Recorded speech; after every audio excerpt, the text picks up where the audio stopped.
Sport has the power to transform lives.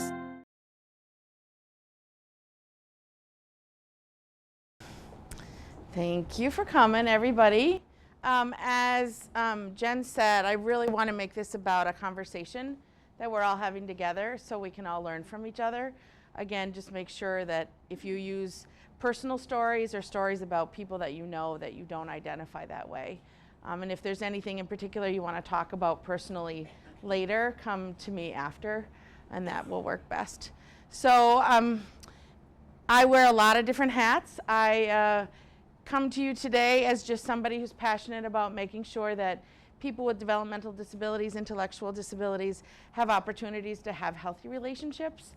And oftentimes in the work that I do, I see that people are more vulnerable if they don't have access to healthy relationships. So we're going to talk a little bit about what that means to have a healthy relationship, and hopefully we have interaction in the process. So, okay. So healthy relationships versus risky behaviors. How do we support and protect? I took pictures from Special Olympics Wisconsin, so you might actually know some of the people on here or not. But I just thought it was kind of fun to show that, you know, people being together and doing things together. So this is where we interact, and I ask questions and you guys talk back to me. So what do you, as an individual, value in a relationship? And if you want to talk, we have the microphone. You're not going to hear like your voice amplified, but it's going to pick up your voice for the video. So anybody, what do you value in a relationship? Respect. Respect. Trust. Trust. Communications. Honesty. Companionship. Okay.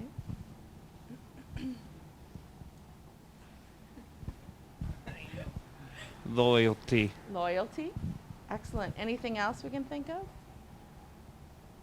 So, is it different between friendships and intimate relationships? Do you value things differently between them? Is there a difference? Or does it just get amplified when you have an intimate relationship? It's kind of all of this and then some? Okay. So we talked about, did we talk about friendship? So friendship means what? Getting to know each other, having similar likes and interests, things of that nature. Trust, I think we talked about that. So what does trust mean? How do we decide if we trust somebody or not?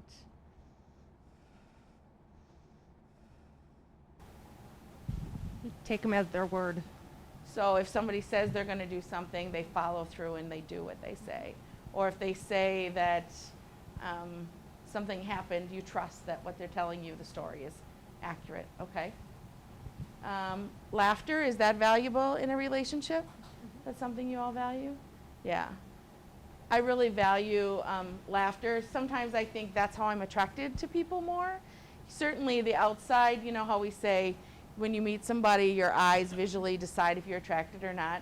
But if I'm visually attracted and then there's no substance and they don't make me laugh, I tend to not be as attracted to them after a while. So laughter to me is really important. Companionship, is that important in a relationship? Yeah, somebody to do things with, that you have similarities, you like going places, or you like doing nothing together. That's companionship too. Support, is that valuable? So what does support mean? Anybody? It helps you when you're down. They bring you back up. If you have a problem, it's somebody you can talk to for support. Okay. So support can be, is it mutual support? Is it equal? Does it go both ways? Yeah. Yeah, support should go both ways, right? So it should be when I have a down day, they lift me up. When they have a down day, I lift them up. And it becomes this equal thing that happens, right?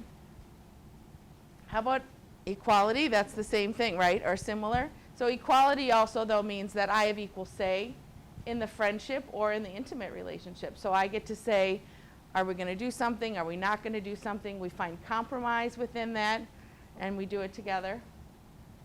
Love, could that be in friendship and in intimate relationships? Sure. I mean, some of my real close friends, I certainly will say that I love them. It's a different way than I love my husband, but it's still love. And then intimacy, that's the thing that kind of amps it up one notch, right? What does intimacy mean? When I say that word, what comes to mind?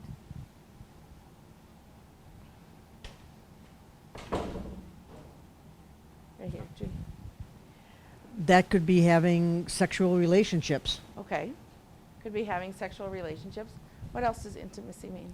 Getting to know somebody on a different level. Getting to know somebody at that next level. So friendship is kind of here, but if you get to know them in a more intimate way, it might be that you're kind of let in on a little deeper stuff, right? That's with them. So it could start there and it could eventually get to there. Is there stuff in the middle? Is intimacy stuff in the middle? How many here are in a committed relationship? So keep your hands up. Those of you who are in a committed relationship, how many say sex is like the number one thing in your relationship? Right? I mean, it's a part of intimacy, but I think we really kind of disvalue all that other stuff in between. And intimacy can be, I come home and I have a hard day at work and I talk about what my hard day was. Or intimacy for me is going home and getting my feet rubbed while we're watching our favorite TV show, or sitting on the couch and holding hands, or snuggling, or just talking about life in general. My hopes, my dreams, their hopes, their dreams, how we want to do that together. Intimacy is all this stuff in between the friendship and the sex, and oftentimes we really lose sight of role modeling and teaching that in-between stuff, or even talking about that in-between stuff. But the in-between stuff is what's most important to most of us. So what do you think people with disabilities want in a relationship? In either friendships or intimate relationships? The same things. Yeah, exactly the same thing as us, right? But I oftentimes see people disvaluing that, or kind of saying, oh, well, it's no big deal, or not paying enough attention to that or supporting that enough. And so it's important for us to know that they want exactly the same stuff, right? Including the intimacy, do we agree? Including the intimacy. Now, does it change when we're talking about people with disabilities? Does intimacy only mean sex for them? No. But oftentimes, that's the fear of people who are supporting individuals who have relationships who have disabilities, is that it'll lead to sex, but we don't spend time on role modeling, again, all of that stuff in between, and making sure that there's time to be intimate, like we said, watching a movie, talking about our bad days and our good days, all of those things in between. So how do people with disabilities learn about relationships? How do people without disabilities learn about relationships? Parents? How many of you learned about intimacy from your parents? How many of you learned about anything having to do with having a boyfriend-girlfriend relationship from your parents? What did you learn? What are the things we learned? Oh, we have a parent here. I told her well. It's true though, right? I mean, what do we remember? I remember the movie at school that had the flowers and the bees, that kind of stuff. Is that intimacy? No, that was about my body and how it was going to change, right? Yeah. Anything? You guys, so parents didn't play a part in it, huh? Okay, how about, go ahead. I think mainly you observe your parents Okay. and see what they do, how they react with one another, how they communicate. That's So how you walking learn. in the bedroom? Always because- knocking before you walk into their bedroom. Because sometimes that's how people learn, is right? They walk in, hey mom, oh my gosh, dad was smushing mom, you know, or whatever it is that they come out with the story, and you're like, right? So observation in maybe a good way and maybe not such a good way, right? Siblings, did any of us learn from our siblings? Well, if we had older brothers or sisters, we were kind of watching, oh, how does that work? They like a girl, they like a boy, how does that work? They went on a date, You know, all of that stuff that comes from there. Observation from all over the place, right? So it could be from mom and dad. It could be from the neighbor across the street who doesn't close the blinds. You know, it could be walking through a park and you see two people in the, you know, side of the park doing stuff, right? Could be in the mall these days, because that happens too. And I don't mean like sex. I mean like, you know, whatever. I was in snuggling with my son this morning, and he said, oh, they're making out, and he's 10, and I'm like, how do you know what that means? And he's like, well, from TV, and I'm like, and what shows are you watching? But they're Disney shows, right? They're shows that kind of are talking about it way younger than what I think is okay. From peers, do you think that we learned, who learned the majority of their sex education from their peers? Yeah, right? And was it accurate? I just want to know. Any of it accurate? Anybody learn about baseball from their peers? That's how I learned. First base, second base, third base. Right? And I was like, oh, I went to first base last night. You know, that kind of stuff. Well, I didn't know if I exactly got it accurate, but I wanted to be cool like them, and they were talking baseball, so I figured I had to talk baseball too, right? So our peers are learning it the same way we are, so they're not getting accurate information either. How about movies? How many learn all sorts of stuff from movies, right? We learn that people can't wait to get to the bedroom, so they have to go on the stairs and the tables and the, right? There's all sorts of crazy stuff that comes up in movies. Is that normal? Is that real life?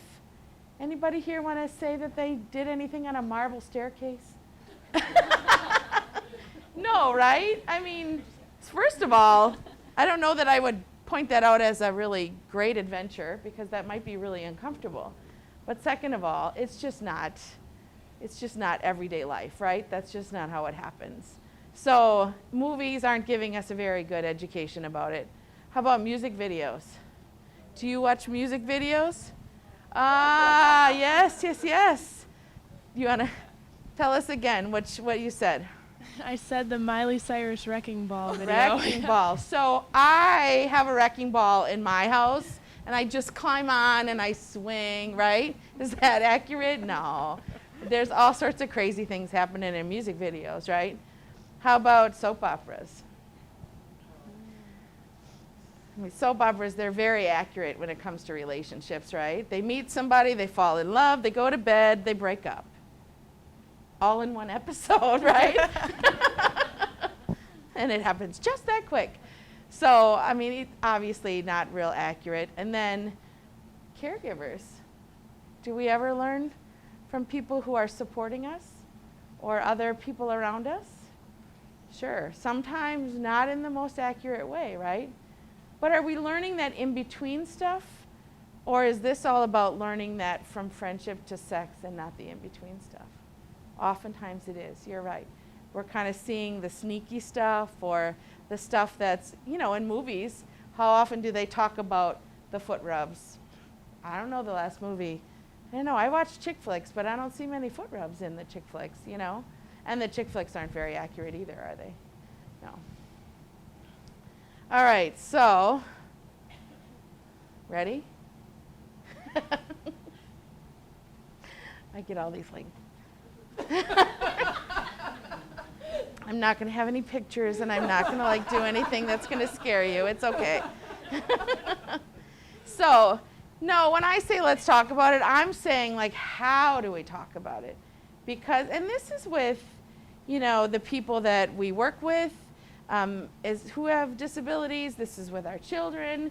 Heck, this could be with our spouse too, or our partner in life. I mean, there are certain ways that we need to do this, but especially if we're supporting anybody who has an intellectual disability, there's just ways that make more sense.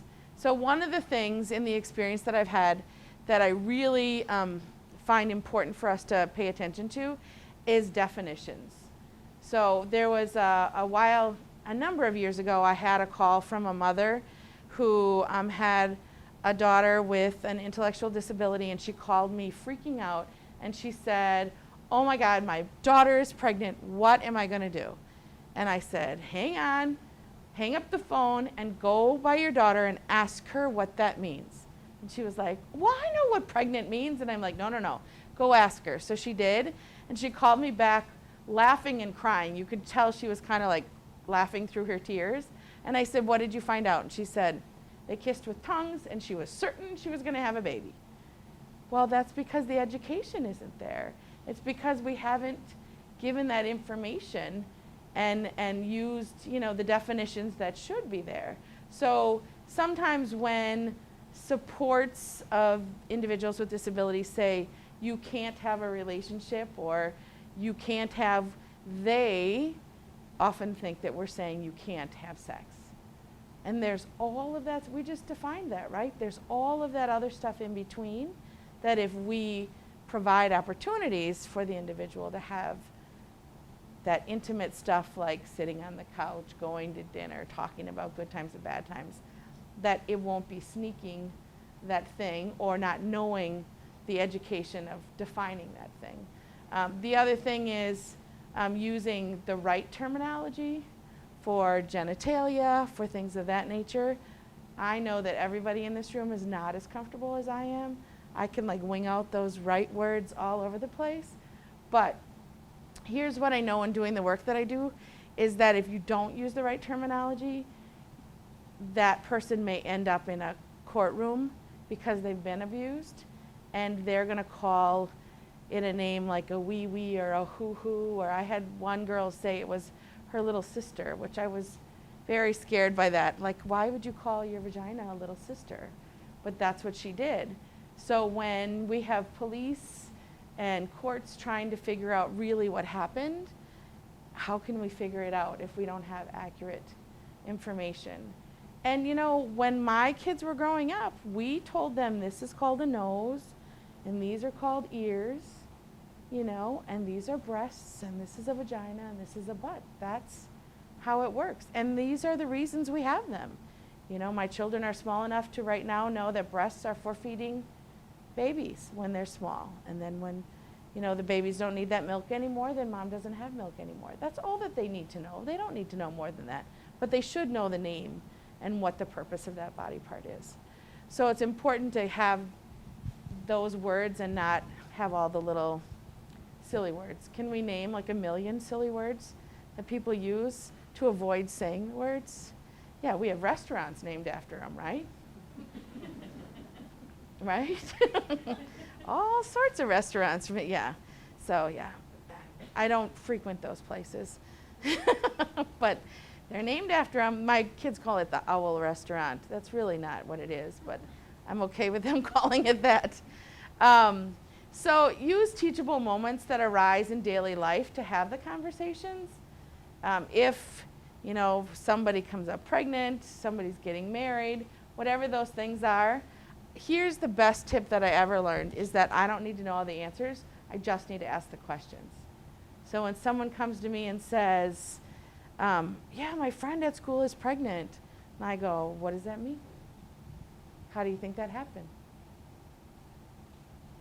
And we have a conversation with me asking lots of questions and then maybe giving a little information within that.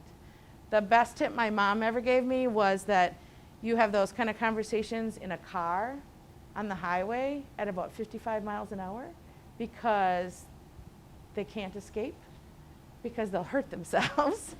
And the doors usually lock automatically these days, right? And if you leave the electronic equipment at home and you don't have to look each other in the eye. And it's much easier to have that conversation not looking each other in the eye and talking about it. And just asking questions out of curiosity. A colleague I work with, he says it's impossible to be judgmental when you're asking out of curiosity. And it's true. If we're curious about something, we're not judging somebody. We're just wondering what they know. And that will make it, someone feel less judged when they're asking questions. Be honest when they ask questions. If they ask a question and you don't know, you don't need to know.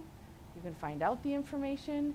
You can send them to the person who might know the information Maybe you're not going to be, maybe that's not your role to tell them that information, but then connect them to somebody who can.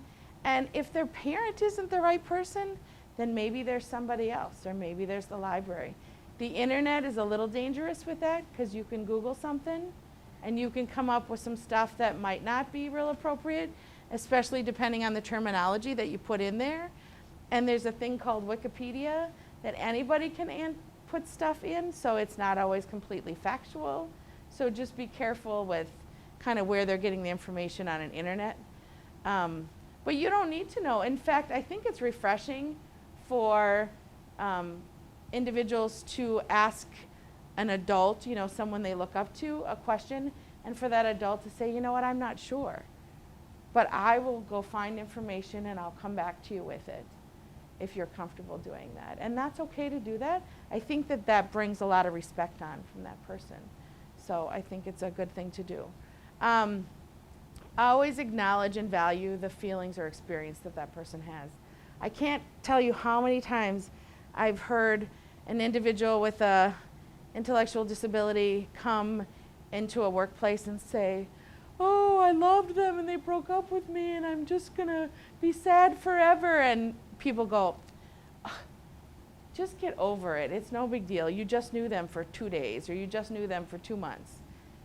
You know, heartache is heartache. It doesn't matter the length of time. We need to value their feelings and acknowledge that their feelings are there. That doesn't mean we need to like coddle them into like a little cocoon, but valuing that they are upset or they're sad about it, or that, you know, it's going to be okay, but it's okay to feel sad for a little bit, whatever that is, and giving them permission to just be human.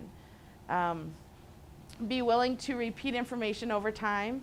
I think all of us know that none of us get it the first time, but especially when we're involved with people with intellectual disabilities, having a conversation many times over or kind of changing the way we say it just makes the stuff stick a little better. It's a little easier. So, support.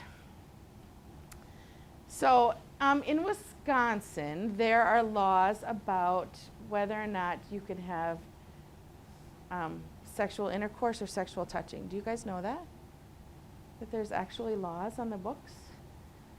So there are laws that say if you are under the age of 16, so up until your 16th birthday, you cannot consent.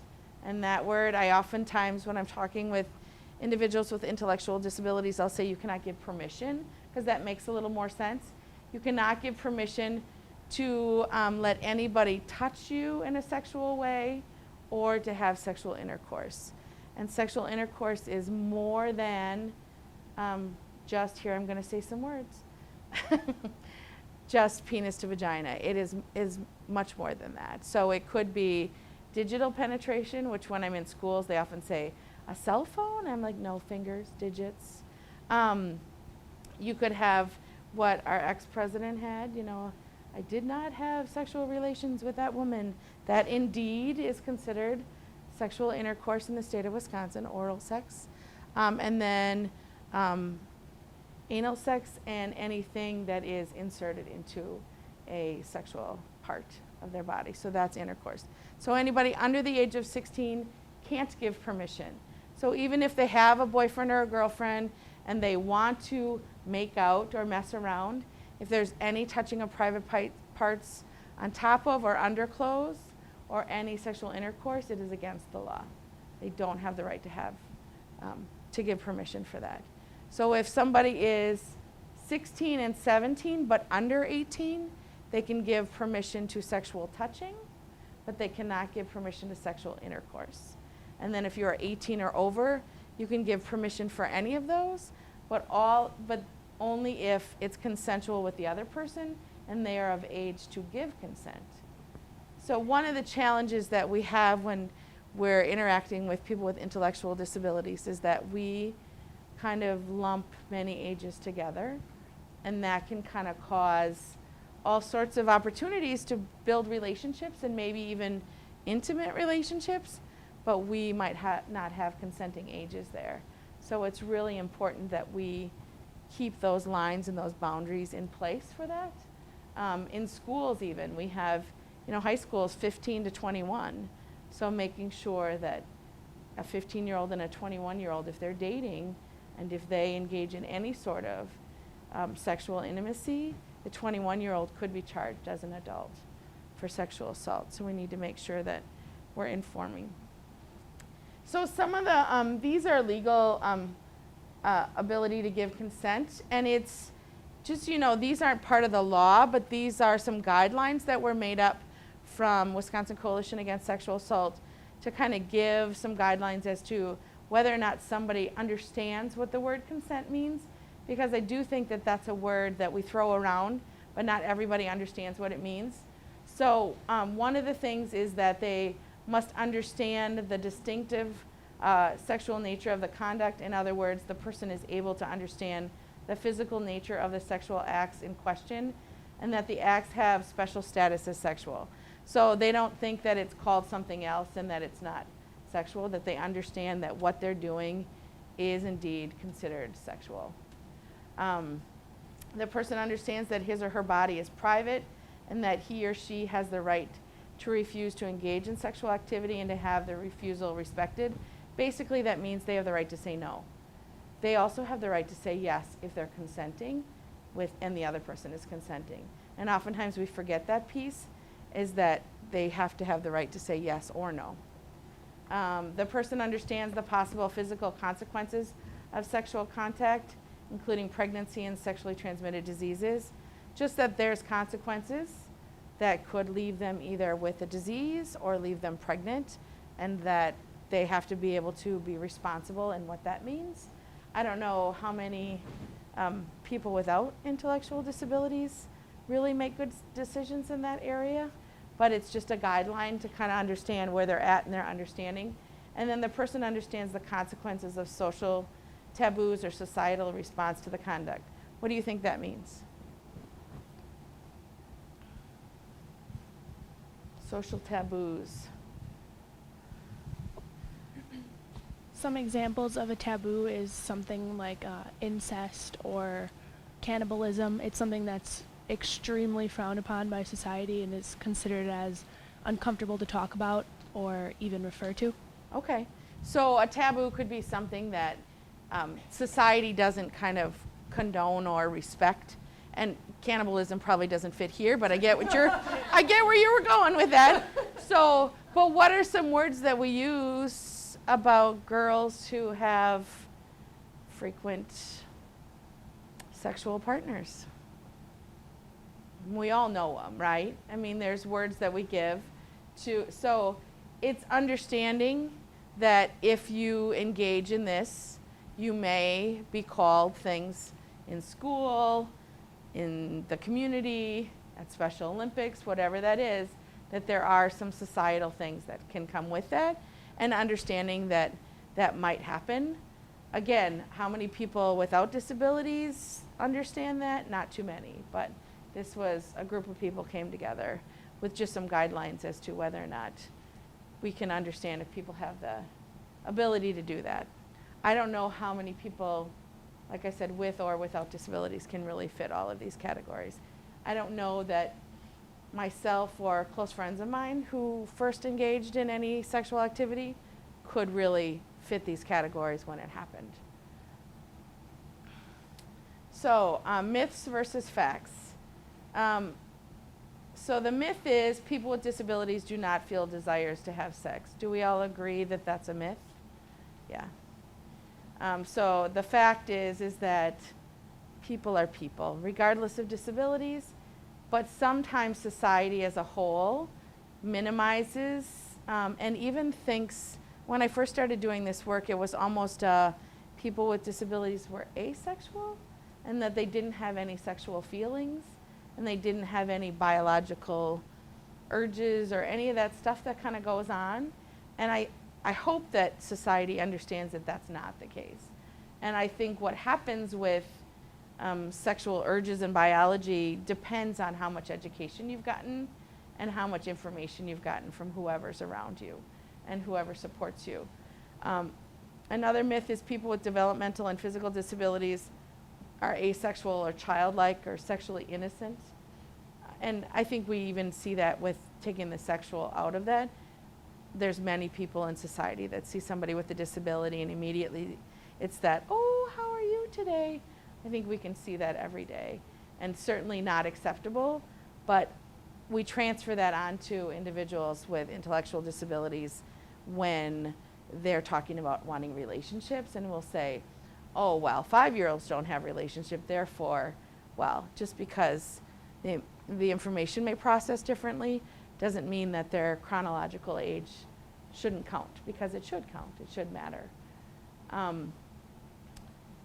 People with disabilities are sexually impulsive, oversexed, and unable to control their sexual urges. That's the one that I hear the most. I hear that everywhere. I've heard that in Special Olympic circles. I've heard it, in workshops. I've heard it at group homes. Well, they just can't control that urge. Is that true, do you guys think? In some cases, yes. Okay, so do you want to give her,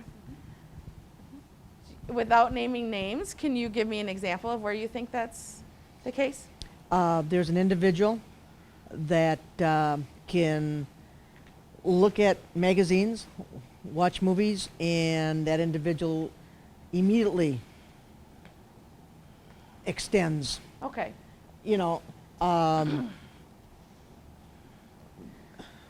very active, and yes, very impulsive. so I agree with you in that sense, so let me explain that a little more, because I think that there's a piece of that sometimes, again, we don't give the opportunity to somebody with a disability that we hopefully give the opportunity to other people, is that I have worked with people who certainly are turned on, for lack of a better word, by either media or by print ads, pictures, videos, whatever. And I think oftentimes we don't give the opportunity for privacy for that to happen and teach what that means. Not always. I do think that there are some individuals, because they haven't been taught early on, it becomes this kind of, it's out there, and sometimes they're looking for the reaction that they get from other people as well. And sometimes it is just kind of this impulse, but I think the impulse, if we educated more early on, I don't know if the impulse would be as big as it is as they get older. Does that feel like that would fit with this individual, or not necessarily? No. No? So you think it's just a biological, let's just go, right?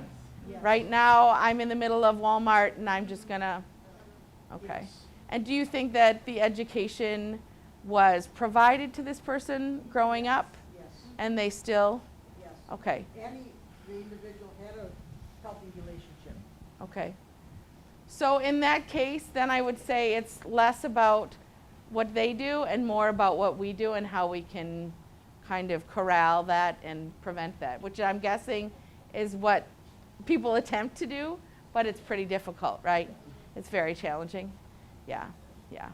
And then, then you have society that's going to judge that person.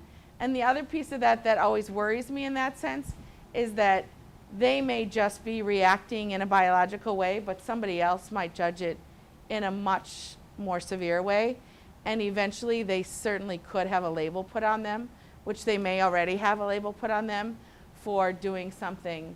So that's why I'm a proponent. Again, this is a really broad way of saying it, because not everybody fits the mold. But if we educate early on, and then if we continue to talk about what healthy relationships are, hopefully for the most part, most people can understand the difference between public and private, and good boundaries, and where things happen and where they can't happen.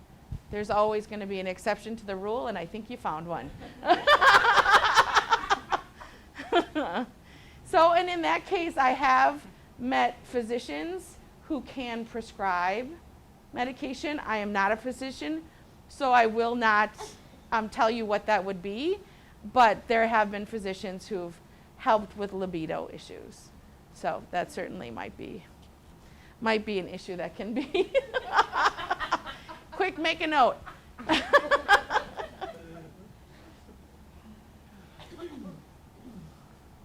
Okay, so I think we can agree that all of these myths remove the consequences from an individual's actions, excluding them from a chance to learn more appropriate sexual behavior. And other than this individual, again, there's always an exception to the rule. I think that we need to make sure that consequences of actions are really learned along the way. You know, if there was an individual that I worked with who could look similar to your friend, but I think it turned out differently.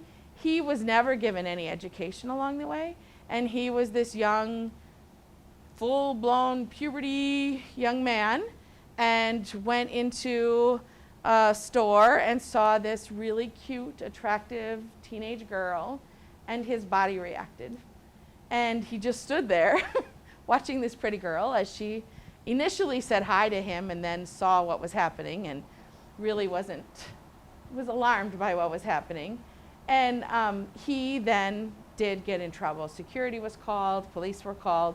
Eventually they figured out that it was a young man with an intellectual disability and didn't quite understand, but I've worked with individuals like this and talked about, then you take your backpack and you put it in front of you and you walk to the bathroom and then you wait there until it goes away. Or you take your jacket and you cover yourself up, whatever that might be. Because sometimes not understanding what sets them off, at least initially when they're in that pubescent stage, is important. But there are definitely consequences to things that happen, whether they have control over them or not. And we want to make sure that we don't set them up to fail as well. And we must guard against making inaccurate assumptions by avoiding misinformation and a restrictive attitude towards sexuality of people with disabilities. Just providing opportunities for people to have interactions and to have relationships and to have that stuff, like I said, between friendship and sex. There's all that other stuff that is important to all of us. So we need to make sure that we provide those opportunities.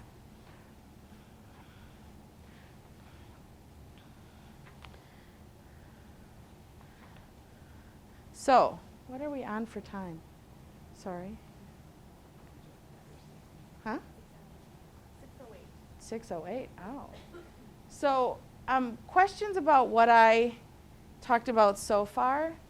Anything that you feel you need more explanation on or more? No, we're feeling okay? How do you guys feel? Because I know the role that you're in is usually what? Coaches, parents, supports? Is that, Mike, what else? What other kind of roles are we in? I think you get all the roles that we're in. Okay. Okay. Did you have a question? Yeah, I guess one of the things for getting registered for Class A is the protective behaviors video, and I guess all of this is great information, I think, especially for caregivers and family. But as a coach, I mean, what can you be talking about, and how, if you're trying to help someone figure something out in a relationship and they're asking about sex and all of these things, I mean, where's their line where maybe we might have consequences because of discussions we may not be able to have with individuals? I mean, I guess from a coach's perspective, I also am a family member, so that's kind of separate issue. Right, but right. From a coach's standpoint, I mean, I don't know then what that person might go tell their family or their friends, like, oh, Coach Jenny said this, or I guess. Right. So, I mean, so a lot of the information I shared here is a line that's going to be uncomfortable to cross as a coach and may not even be a line that you're willing to cross as a coach. So I'm looking at Jen and Jessica. Are either of you comfortable with talking just a little bit about what those lines are as a coach? If you're not, that's okay. I mean, that's something that they can go back to. Judy has something she wants to add. One of the things, if somebody comes up, it may be pulling another coach over so that you're not doing it alone. Okay. That at least that way you have somebody with you saying this question came up. We want to make sure that the coach isn't put in the position of saying, you said something wrong or you were sexual to that individual, always have a witness with you when that discussion comes up, and try always to get it to go back to their family to have the final discussion. Right, right. And the answer I would say, without knowing specifically what the Special Olympics rules are per se, is that if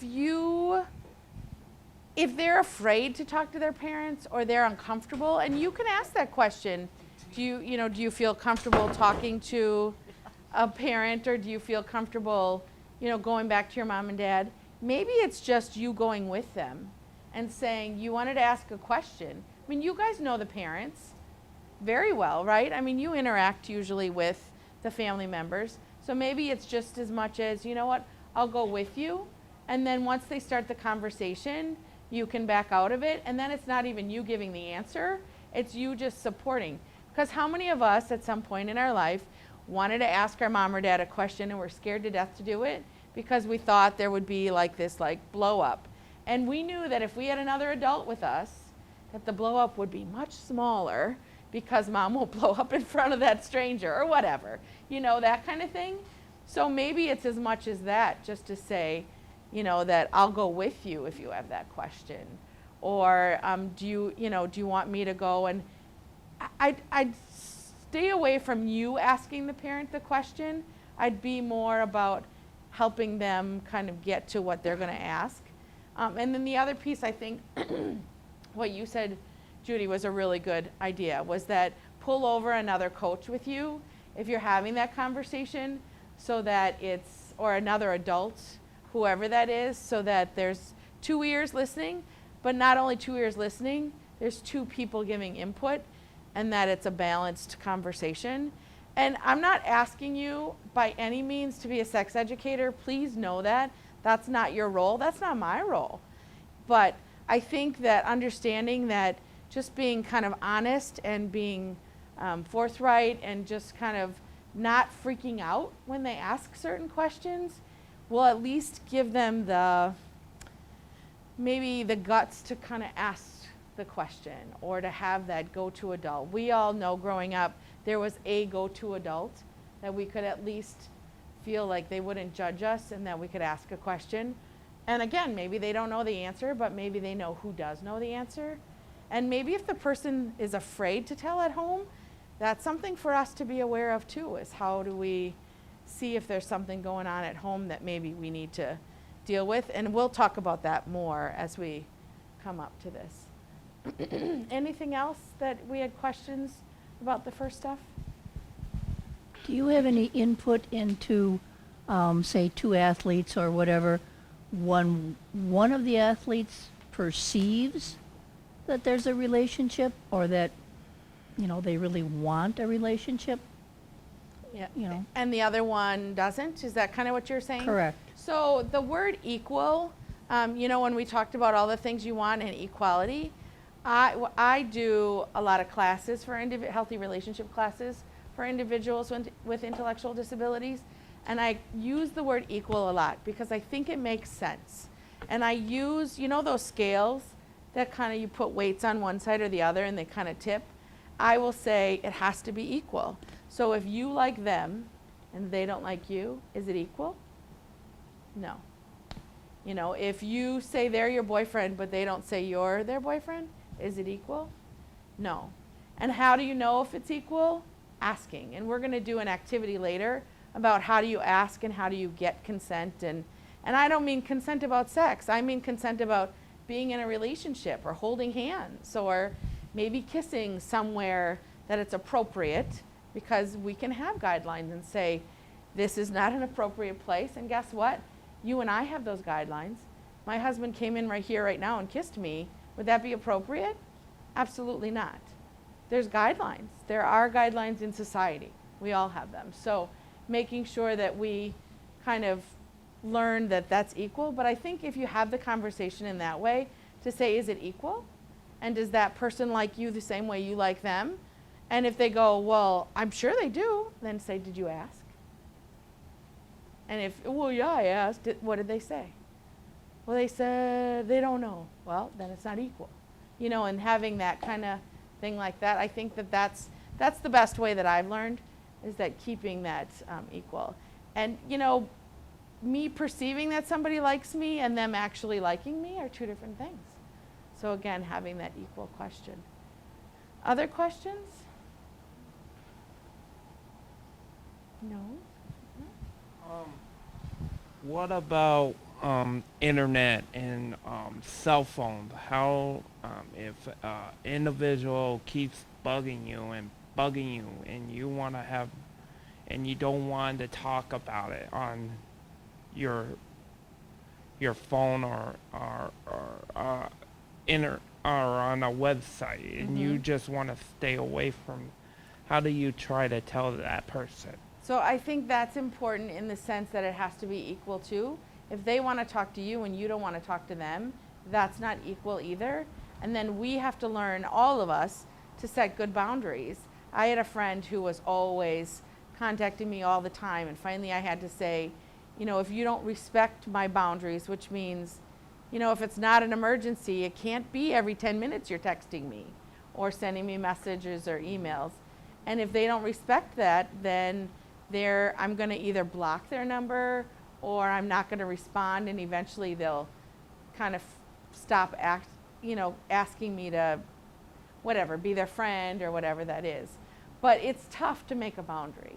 It's really tough because a lot of times we're taught to be nice and to not be mean to other people and not to tell them, yeah, right? I mean, I think that happens a lot. So we're taught to, like, we have to be nice and we can't tell them to just go away. Like, we can't do that, right? Yeah. Because we feel like we're going to hurt their feelings, and we think that we're going to, like, be mean then, and we don't want to be mean because mom told us never to be mean, right? But they're being mean to us if they're not respecting what we want. So it's okay to have a couple rules with a friendship. And a rule with a friendship means it has to be equal, and that if you call me, then you have to wait till I call you back. You can't call me 15 more times. You have to wait till I call you back. And if you can't wait till I call you back, then you're not being a good friend. Or whatever those rules are that you decide for yourself. Does that help a little bit? Okay, good, good. I'm going to talk a little bit about boundaries. What does boundaries mean to you guys, like when I say that word? And then in the context of what you guys do, what are some issues that come up with boundaries? Again, we need the microphone, so. Do you have concerns with boundaries? Perfectly fine? All boundaries are okay? Or do you see stuff coming up? I guess for me, being an agency manager / coach / friend, I have trouble sometimes with where my boundaries end and where I should stop talking and I don't sometimes.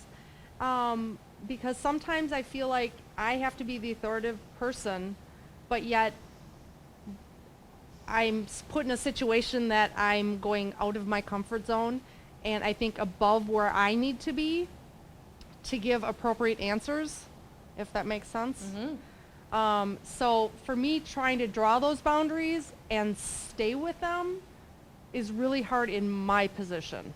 Okay. Well, and what we just talked about prior, right? How do you have good boundaries when you're talking about relationships? It makes it difficult too, right? And those slashes, I think, are the problem, right? That friend / coach / you know, those things. Because then it gets really blurry. And what I know about individuals with intellectual disabilities is that oftentimes the gray part is the hardest part to understand. You know, that kind of concrete black and white information. I was doing a training, or I had a meeting a number of years ago, and it was a mix of professionals and individuals with intellectual disabilities, and we were talking about some boundary guidelines for a workplace, and I kept saying black and white, and finally I had this one gentleman raise his hand, and I said, you know, what do you have to say? And he said, why do you keep talking about those black and white people? And so that's the concrete nature of what we're talking about here. It's that, you know, if we don't kind of say it like it is, then all of that other stuff gets really confusing. But there isn't this real set up boundary, or is there in the roles that you guys play, especially in coaching roles? Is there a real line between I'm the coach and you're the athlete, or is there a friendship, or is there a blur, and do we blur it ourselves? Are there concerns with how that works? Judy wants to say something. I see it. I just look that way, I guess. I think with a coach, especially working with Special Olympics, I think we do, feel more than we would otherwise. We do get a relationship with them. But I think we know all the coaches that I've dealt with, and with Jody, we know our boundaries. We wouldn't go out and give them a big kiss or anything like that. We know our boundaries and where we need to go if case something would happen. But I think every coach has the members of their team. You feel with them. I mean, you're rooting them on, and you have that feeling for them. But it's a feeling of friendship, other than anything else. Okay. So one of the hats that I wear that Jen didn't say when she started this was that my first entree into working with individuals with disabilities is Special Olympics. And guess what role I had when I was in 7th grade? I was a hugger. Do you guys know that role? Like, that existed back then? I stood at the end of the line and I did this until they ran into my arms and I hugged them. And I had no idea who they were. And that was what I was taught to do in the role that I was taught to do it. And so, I mean, literally, I went through a training on how to be a hugger. That's really what it was. So it was kind of, even then, I felt a little weird about it, but because they were so happy and so friendly, I could hug them and it was okay. But now, in the role that I play, that I work in, I'm like, wow, that's just like kind of crazy to have a stranger at the end of the line like this and expecting me as a stranger and them as a stranger to hug automatically. And it was about rooting them on. I mean, I get why it happened, but I think obviously it's been rethought and it doesn't exist anymore. But that's a boundary, and I'm sure that that's why it was rethought, because there were some boundaries that were being crossed in that. I've also worked in many settings where, as I enter the door, there's this one place I worked, this woman would stand at the front door and I'd walk in and she'd go, Pam! And she'd like expect me to hug her. And for the first couple years I was there, I kind of felt like I had to, because everybody did. And it was just kind of almost like the key to get in, was to give her a hug. And she'd say, Pam! And I'd be like, okay, and give her a hug. And I always felt a little weird. And then I started learning some of the numbers we're going to talk about later. And I was like, I don't feel right about this. And so something must be done different. And I wasn't sure. So I did my own little experiment, for lack of a better word. And so the next time I went in and she went, Pam! I went, Connie! And you know what? She didn't go, screw you, lady, I want a hug. She shook my hand. And then after doing that 3 or 4 times, she shook my hand every time I came in. But the person after me, she'd be like, Jody! So she learned that I gave her a boundary and she accepted it. And she didn't hold a grudge against me and she wasn't mad at me. But I didn't think it was appropriate. And then as I started teaching about boundaries, I was teaching in a place that I worked that I met my husband and eventually married him. So I would always use it as an example, and I would say, when I come to work, my husband's here, but I don't give him a hug because we're working. And at work, there are expectations and rules. And these are the expectations and the rules. That doesn't mean I'm not friendly with people. It doesn't mean they're not my friends. It means at work, there are expectations and rules. And that's what I follow. Hang on 1 second, Patrick. Okay.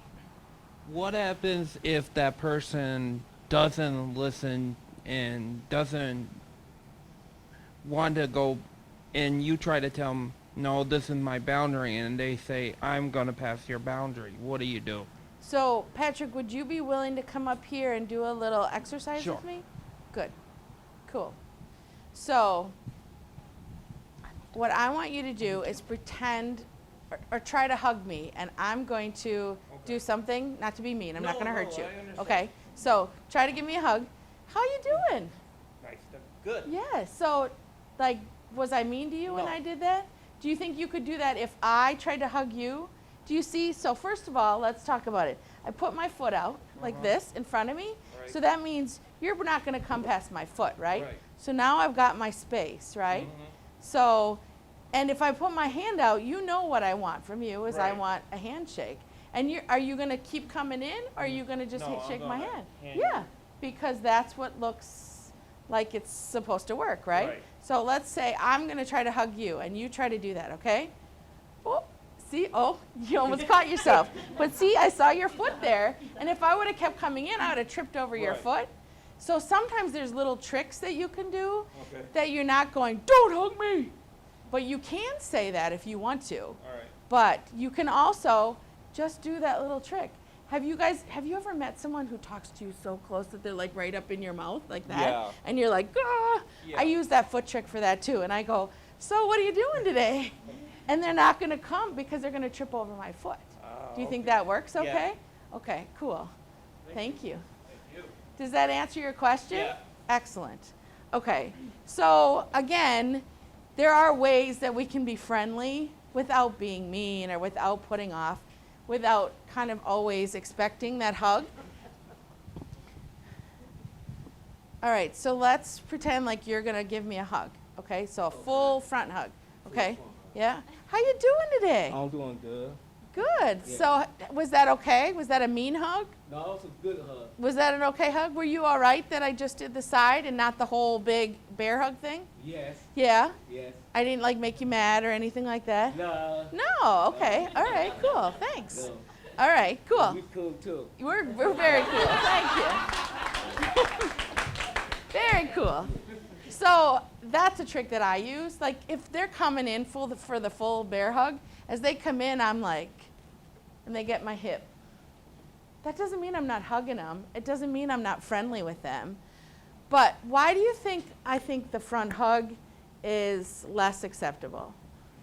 What do you think it is about the front hug that makes me a little nervous? Judy wants to talk. Hang on.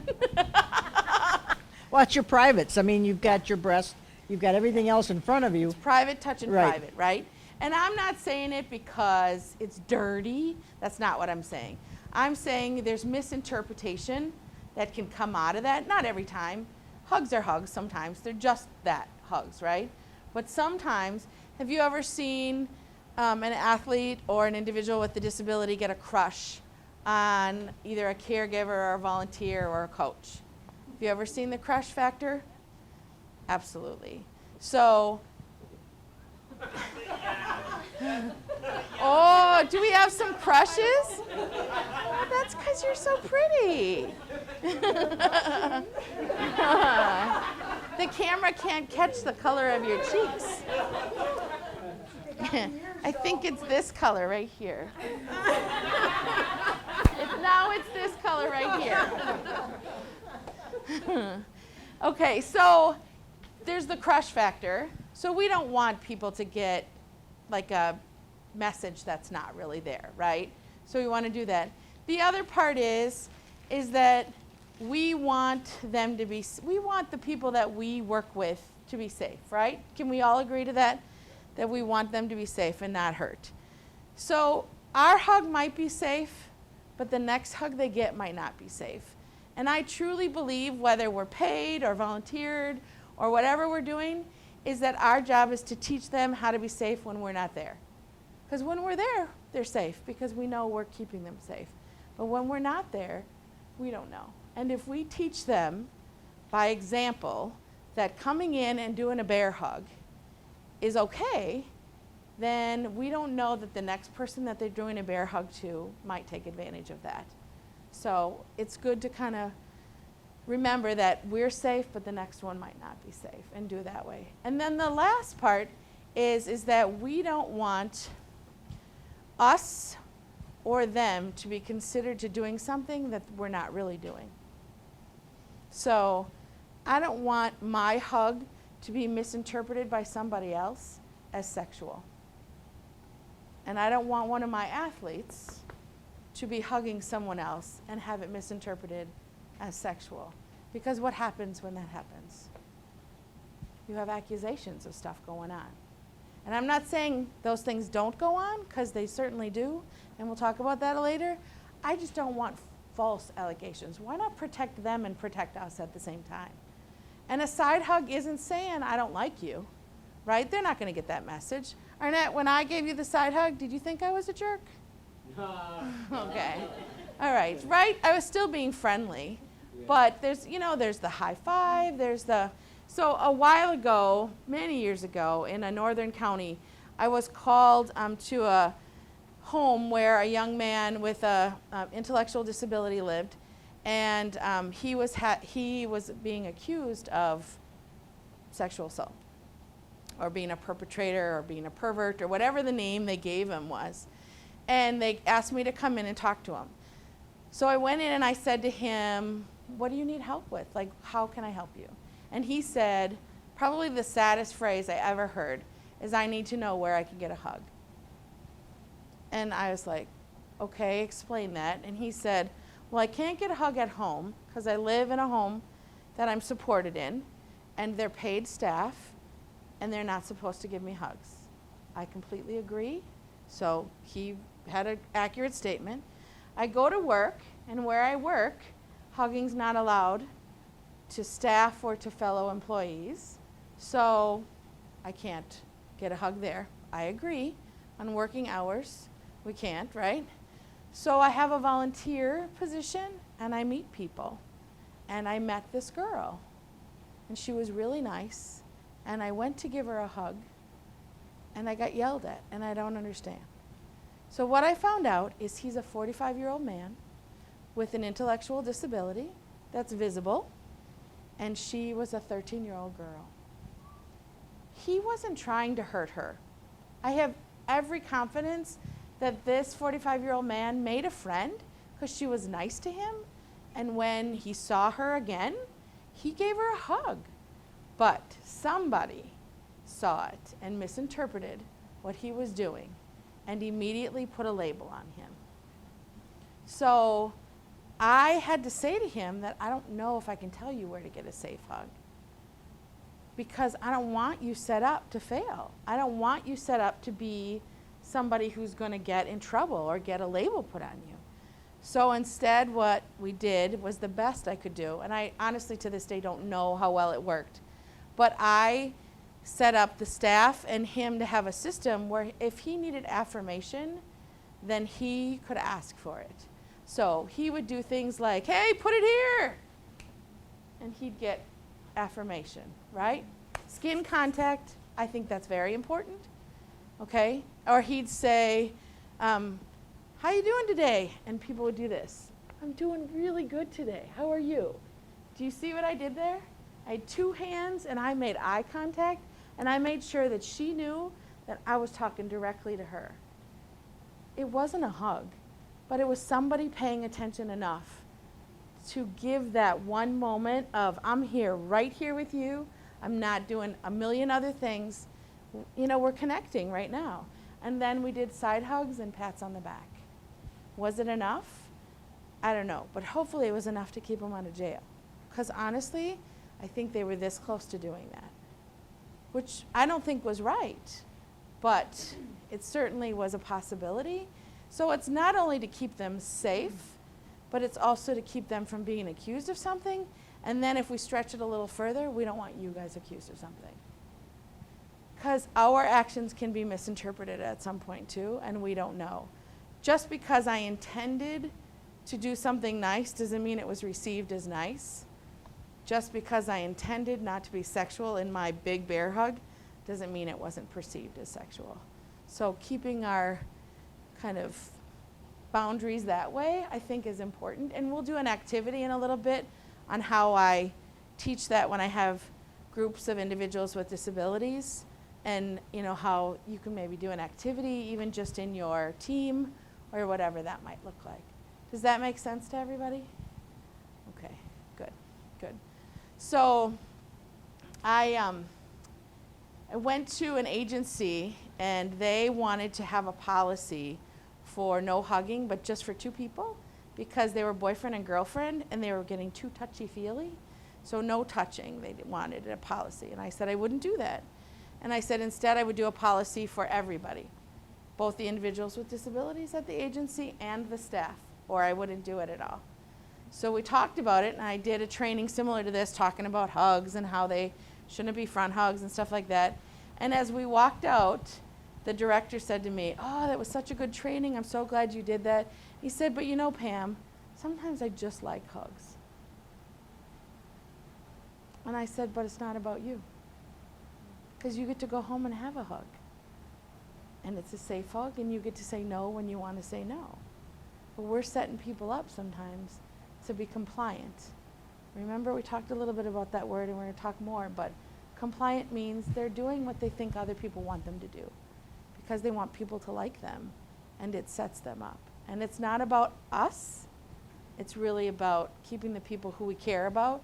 And we all just said that line of, you know, am I coach, am I friend, am I protector, am I educator, what is my role?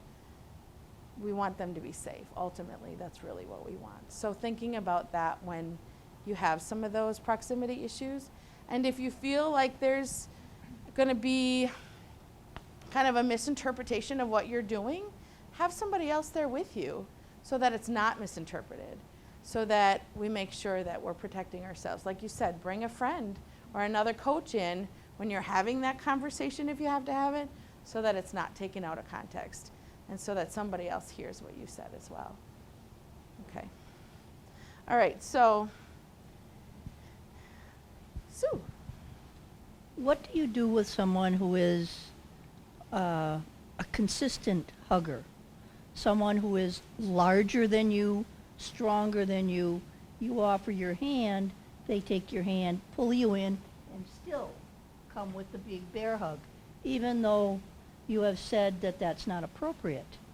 Or that person that wants to do that with anybody they meet, even if it's somebody they met once, and that's the way they do things. Right, and that's challenging. Somewhat it's a learned behavior because people haven't stopped it. I'm going back to my description a little bit about your friend. And some of it is because we kind of, okay. Some of it is because they're meeting a need that they have, whatever that need is, that contact. We all need it, right? I don't know if any of you have taken psychology classes, but there's that whole theory of like, we need so many touches a day in order to kind of be okay. So some of it is that just hungry for touch, for interaction, for people to respond.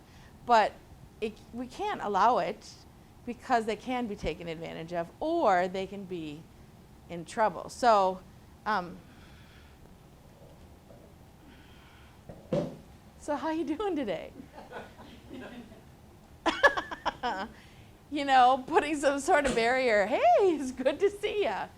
The chair's gonna, you know, I'm just saying, like, if there's ways to kind of cut that down and then maybe have that conversation, it might not be doable. I get that. I totally get that. So then you got to set it up that the people around them are not feeding that.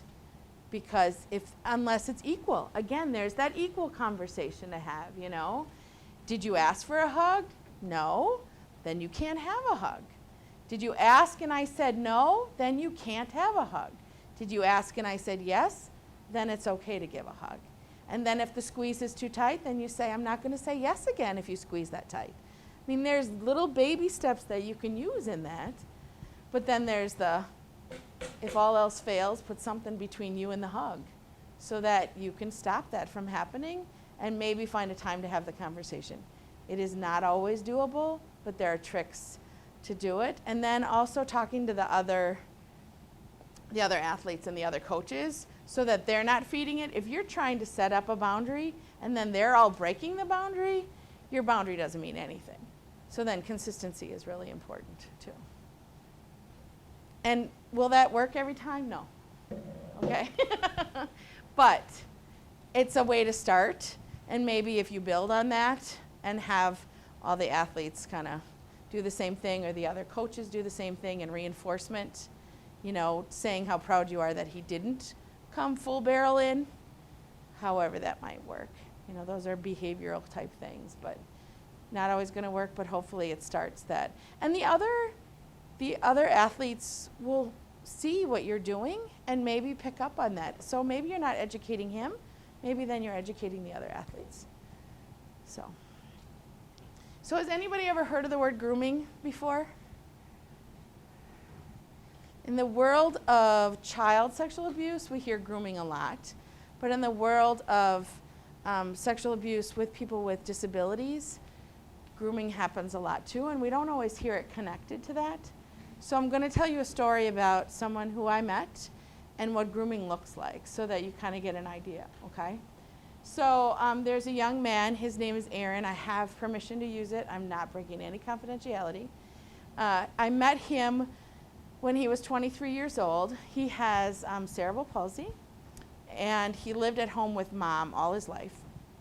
And mom kept him in this bubble of protection.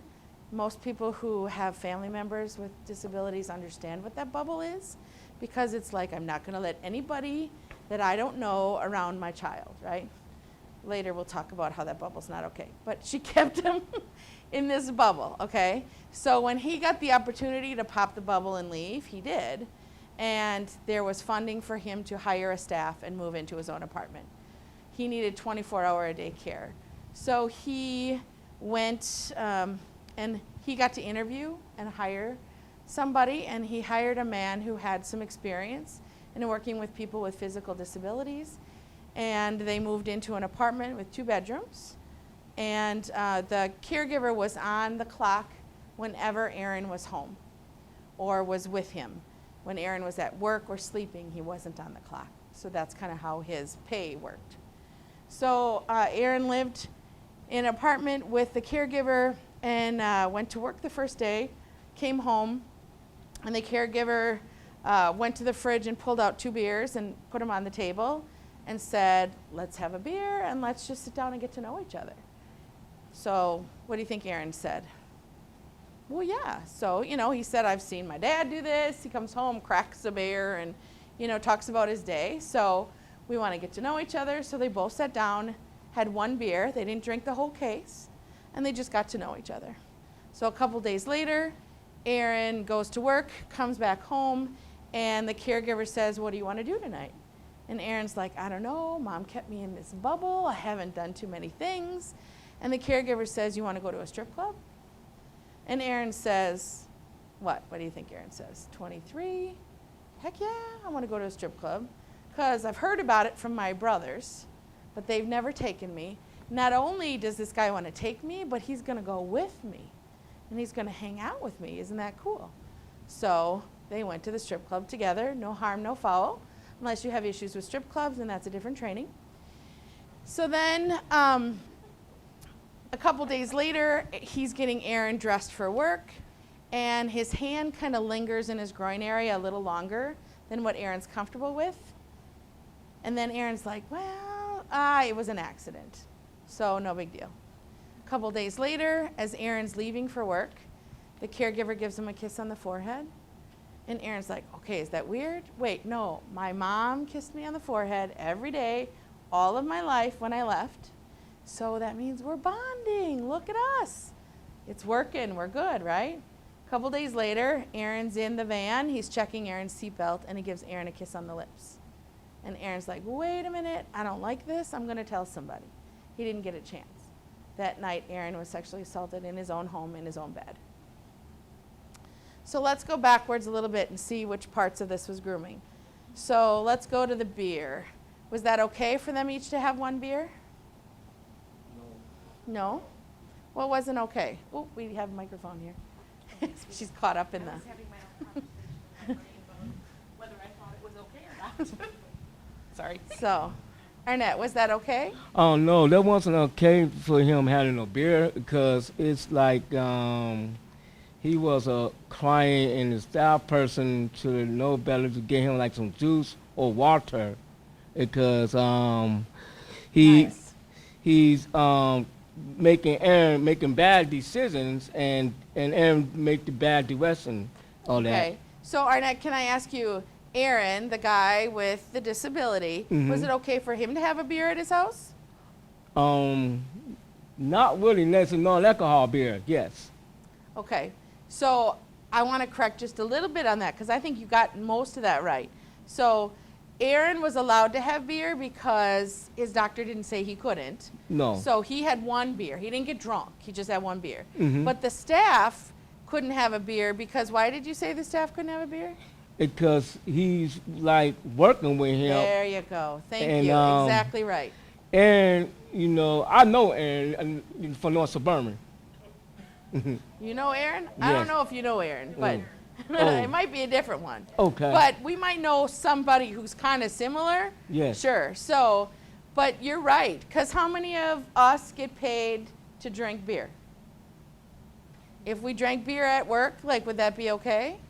No, right? Thank you, Arnett. You got it right. All right. So the beer, we can agree, was not an okay thing. Now, I want you to know I'm not blaming, but if Aaron had said something to anybody, like to a staff or a case manager or somebody, it might have stopped there. But why would Aaron say something? He's in his house and he's having a beer. Big deal, right? So that was a little way for the caregiver to break down Aaron's boundaries. So I say it's kind of like an onion where you just peel a layer at a time, and a layer was gone and nobody said anything. So it's okay. Again, how did Aaron know? He didn't know, so he didn't say anything. But if he had, it might have either stopped or slowed down. We're not sure. So then, how about the strip club? Any issues with that? Other than that, it's a strip club. Was it okay that they went to the strip club? Why wasn't it okay? You wanna?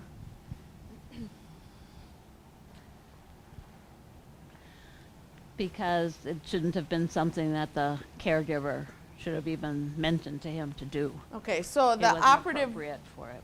right, the operative word was that the caregiver brought it up and suggested it. Had Aaron come home from work that day and said, listen, I want to go to a strip club, the caregiver could have facilitated Aaron getting there, but didn't have to stay there and stick dollar bills in the G-strings, right? There's a difference between facilitating what it is that you're in charge of doing and then participating fully in it, right? So that's the difference, I agree. So how about the hand on the groin? I mean, we don't know for sure, but I think the fact that Aaron remembers that tells me that it was significant enough for him to go, you know, that wasn't okay. And so I think it was a test. Again, had Aaron said something about the strip club or something about the groin area touching, it might have slowed down or stopped, but each time it was peeling another layer of that onion away, okay? So, and I'm not blaming Aaron, it's just, that's kind of how the picture came together, right? So then, how about the kiss on the forehead? Was that okay, Patrick? No, it was not. It was he was on his job, and it was not the right. It was inappropriate for him to do. It was inappropriate. So you're right, it was inappropriate, Patrick, but I worry that sometimes people who are in those staff, friend, / roles, that kind of happens, that they get confused if they're a friend right now, or if they're a caregiver right now, or if they're a coach right now, or whatever that role is.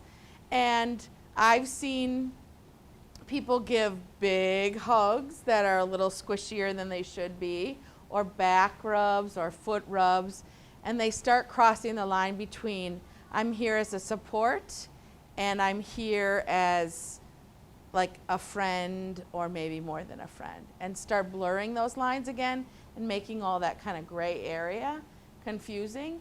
So I get why Aaron was confused, because he was kept in this kind of bubble of almost childlike stuff that was going on with his mom. She very much treated him like he was a child and incapable of making choices for himself. And because of that, when he was treated something like a child, he didn't necessarily see it as a bad thing. So again, another layer of the onion. And then, of course, the kissing on the lips, we can all agree, was kind of the end thing, but he didn't have a chance to tell somebody at that point. So the good news is that Aaron was brave enough to tell immediately, and that we caught the guy, and that he went to jail. How long do you think he went to jail for assaulting Aaron? What do you think? Probably for 6 or 5 years. 5 or 6 years? Anybody else got a guess? 6 months. 6 months? So he was charged with second-degree sexual assault, which means in Wisconsin, there's wording, I hate the wording, but it's the legal wording, sexual assault with an individual who's unable to give consent and or due to mental defect. Hate the wording, but that's the wording that worked in this case to actually make sure he was charged, because it was somebody who was under his care, really is what the reason it was charged that way. Again, the wording don't like, but the laws read that way. He went 2 years to prison. Not enough, ever in my book, but he went to prison, which a lot of people that I work with, their perpetrators don't go to prison because it's really tough to prove the story. Think about the individuals that with intellectual disabilities and how well they tell a story from A to B to C to D, and with accuracy and not forgetting pieces. And the truth is that in the world of sexual abuse, people without disabilities don't tell the story from A to B to C to D, because there's trauma involved. And we know that when the brain goes through trauma, then oftentimes it doesn't process everything, and it protects us, and it kind of hides some of the stuff from us, and we don't always have all the information. So it's important to know that. So I want you all to do a little activity, and just either in your head or on a piece of paper, think of 3 acquaintances that you know. You don't have to tell me who they are, just kind of think of 3 acquaintances, and then we're going to do a little activity with them. So I'll give you like a minute or 2 to think of that. Anybody? People you come in contact on a regular basis?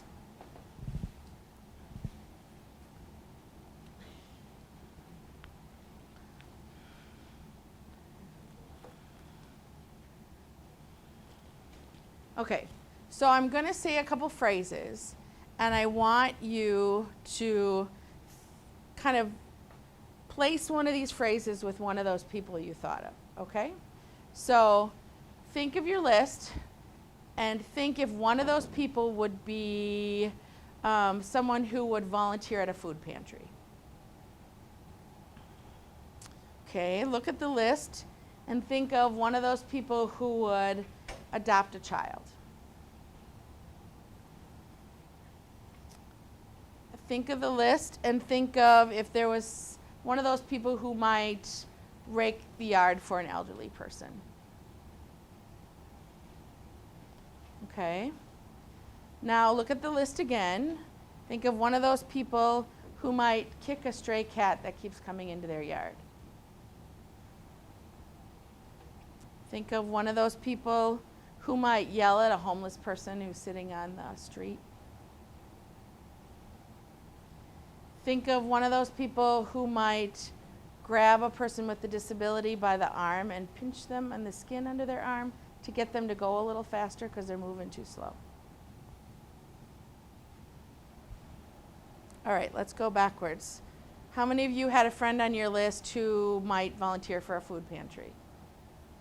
Pretty easy to think of, right? How many of you have a friend on the list or an acquaintance on the list who would adopt? Pretty easy. How about raking leaves for an elderly neighbor or person? Okay. How many have a friend or a person on your list who might kick a cat that comes into their yard? Nobody. I usually get 1 or 2 people going, I got one of those friends. Okay, so nobody. How about someone on your list who would yell at a homeless person on the street? How about a person on the list who would pull a person with a disability by the arm and pinch their skin to make them move a little faster? I'm seeing lots of head shaking no. Never? Never? Okay. So I call this exercise failure to imagine, because what I think is important for us to know is that grooming doesn't only happen to the individual with the disability or to the victim. Grooming happens to us as well. And oftentimes grooming happens to us first for them to get access to the individual. So an example that I think most of us can relate to a little bit is the example of when the priest scandals were all happening. I grew up Catholic. I'm not like yelling at the Catholic Church. I'm just using it as an example. It's okay.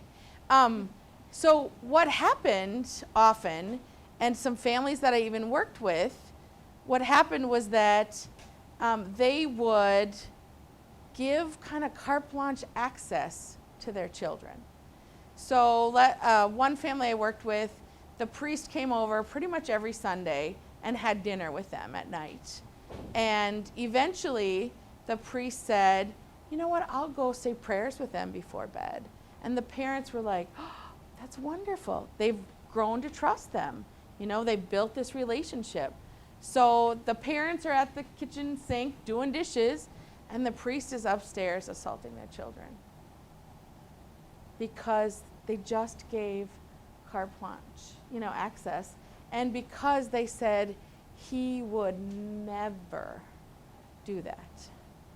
And I worry when people go, oh, never, because as soon as we say never, we kind of shut our eyes to the possibility. It doesn't mean the people on your list, let me just go back to that, are doing any of these bad things. What it means is, if we know somebody and we say, oh, that person would never hurt a flea, or they would never, then we're not keeping our eyes and our ears open to if something happens that our gut says isn't working or isn't okay. And oftentimes, like I said, we get groomed before they go and groom the individual who they're going to abuse. So another example is at a group home type setting. The home was filled with 4 or 5 individuals who were pretty challenging behaviors, and they needed a lot of physical cares. And this one woman hated baths. She was kind of like a cat. You know, when you try to put a cat in water and they will scratch and claw to not go in the water. So they had women staff that would go to put her in the bath, and they'd end up just, you know, all scratched up, and they'd be battling, and they didn't like it because they didn't like having to kind of force her, and they also didn't like being the recipient of kind of that force. So when this man who was stronger started working with them and he saw the battle they were going through, he said, well, I'll do that. That's fine. I'm a little stronger. It might work a little better. And so they just, okay. See, this guy was the guy who came and took all the shifts they didn't want, like Christmas Eve, New Year's Eve, Thanksgiving Day, those kind of things. He was the one who brought brownies and donuts and all of that stuff in. He was the one they invited over to their house for different birthdays and holidays. He was the one that everybody really liked. So when he was in the bathroom with this woman and she was screaming and making noise, they were in the kitchen from here to the screen away going, thank God he's taking care of her so that I'm not the one who's doing, you know, getting scratched and clawed. And when he would bring her into the bedroom and try to get her dressed and she'd scream and make noise again, they'd say, thank God it's him and not me. And then when we found out she was being abused, they were devastated because they'd trusted him and they said he would never, and he did. And so as soon as we say never, we close our eyes to the possibility that something might be happening. I'm not saying all of your friends are doing something, and I'm here to say that most people who are doing the work that you guys are doing and the work that I'm doing and working in group homes and working all those places get paid next to nothing, and they're doing it because they love what they do and they love who they're doing it with. But there are people that creep in, and people will stop and they'll go, wait a minute, they have to do background checks. So you got to get caught to get a background check. If you're not caught, then you don't get that on your background check.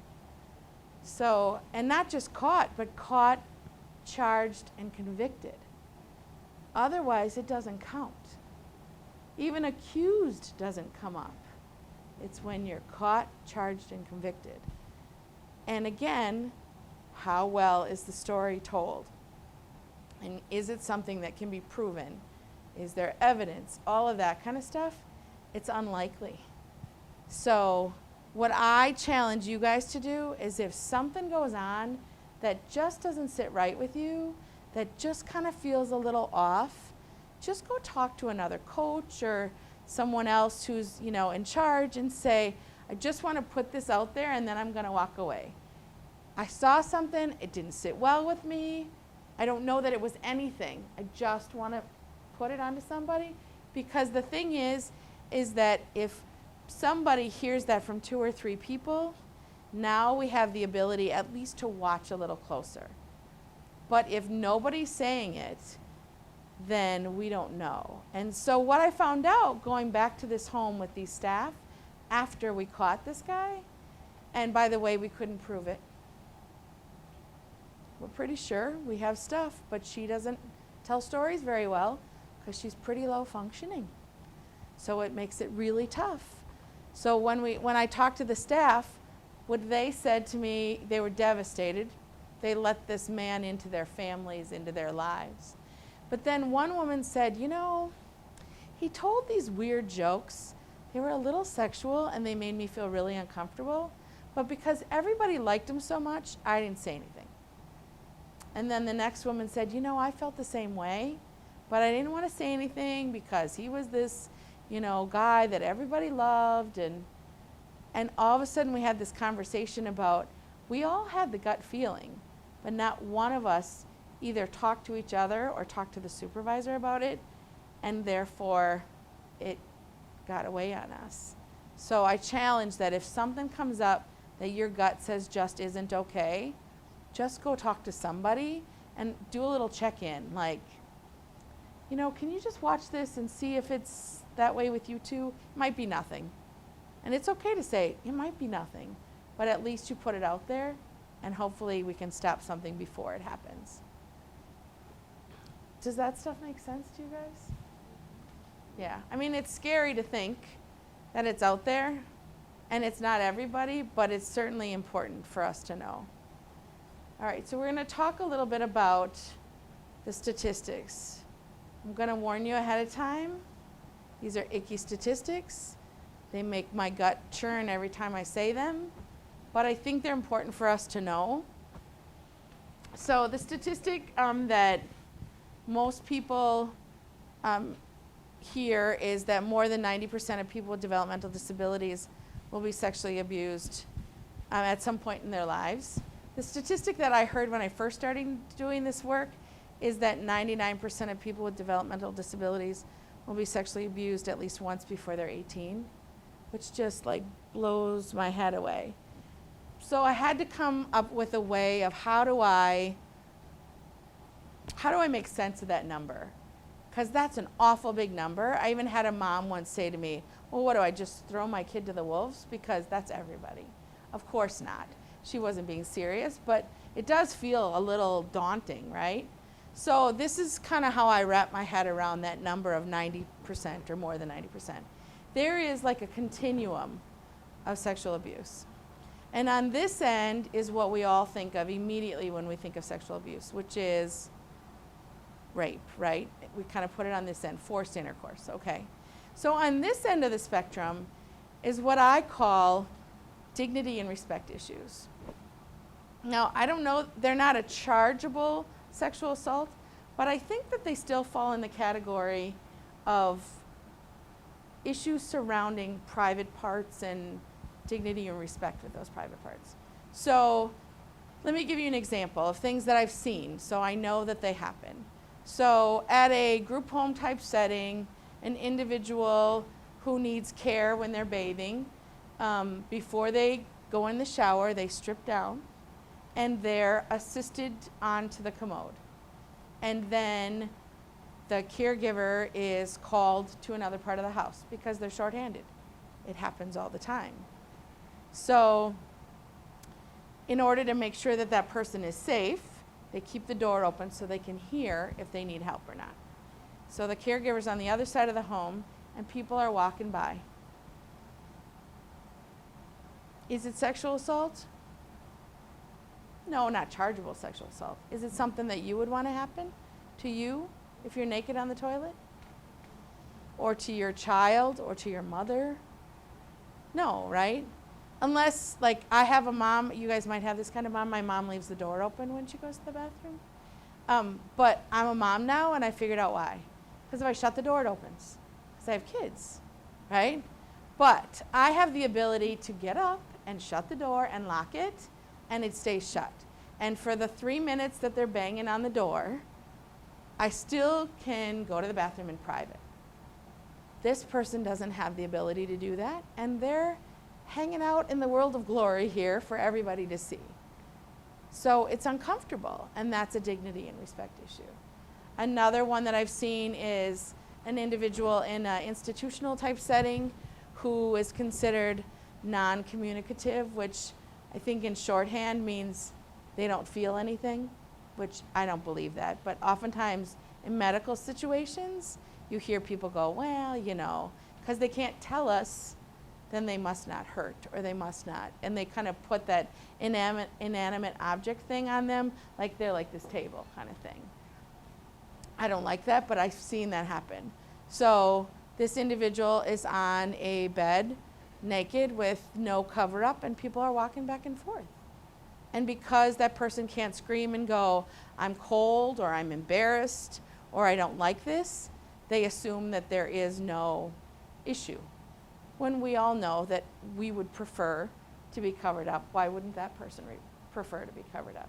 So again, a dignity and respect issue.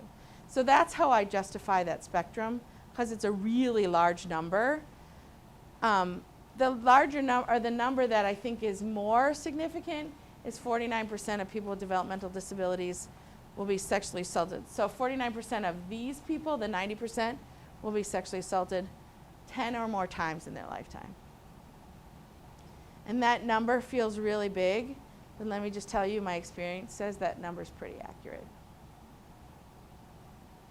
I had a young woman I'm working with right now, she's 17, and probably had about 15 perpetrators already. Because that's how Daddy showed her love was. And she has an intellectual disability, and that's just how she wants boys to show her love. And now, I'm not blaming her, I'm just saying that it's become really easy for the neighbor boys to come over and say, I want to play with, and then they go and abuse her. She's now in a safe situation, but she had dad abuse her, uncle abuse her, bio brother abuse her, mom's boyfriend abuse her, and then probably 10 or so neighbor boys abuse her. 10 or more times in her lifetime. She's 17. She's got a lifetime to live. So hopefully some of the work that we've done in putting her in safer situations, she got adopted, she's in a safer home, she's in a much better place. We're hoping that we've set her up to succeed and not repeat that, but that's a huge number. And she's not, I mean, I could tell her story probably 5, 10 more times easily with stories that I know of people. It's not an exaggerated number at all. Does anybody know the number for people without disabilities and sexual abuse? It's 1 in 4 women in their lifetime and 1 in 6 men in their lifetime. That's a lot of people. And if you look at the number in this room, I'm not going to ask anybody to disclose or say anything, but if you look at the number in this room and do the math, there's a number of us who have experienced something on that spectrum that I just talked about, something. So it's, you know, it's a big number even if you don't have a disability, but it multiplies when you have a disability. Males with disabilities are twice as likely as males without disabilities to be sexually abused. Sexual assault is not about sex. I just went to a training last week and the guy said something that like flipped a switch for me and made me help be able to explain it. It's not sexual violence, it's sexualized violence, which means it's violence first that's been turned into a sexual nature. It's not about sex turning violent, it's about violence being sexual. Does that make sense? It just changes it just enough for us to go, it's not about sex, it's about power and control. Most of the people who are doing the abusing could go down to a bar, could buy a woman a drink, could have consensual sex with her tonight. But that's not what they're choosing to do. They're choosing to do those grooming behaviors. They're choosing to set up those scenarios where they can then take advantage of somebody. And they're stripping away those boundaries to where they're vulnerable. 88 to 98% of perpetrators are male and known by the victim with a developmental disability. I get called on the carpet all the time about the male thing. I didn't make up the statistic. I can't change the statistic. The truth is that most perpetrators are male, but I want you to know that perpetrators are female too. I've seen them, they're there. We can't discount that gut feeling if it's a female just because she's a woman. But males are overwhelmingly more so the perpetrators in disability cases and not disability cases. 67% of perpetrators who abused individuals with severe cognitive disabilities, this is before the language changed, access them through their work in disability services. Well, sure, because who has access to people with intellectual disabilities? Lots of times it's, you know, workers and supports and people that are in their lives. So it doesn't surprise me that that statistic is there. And then only 3% are ever reported. So why do you think it's only 3% are ever reported?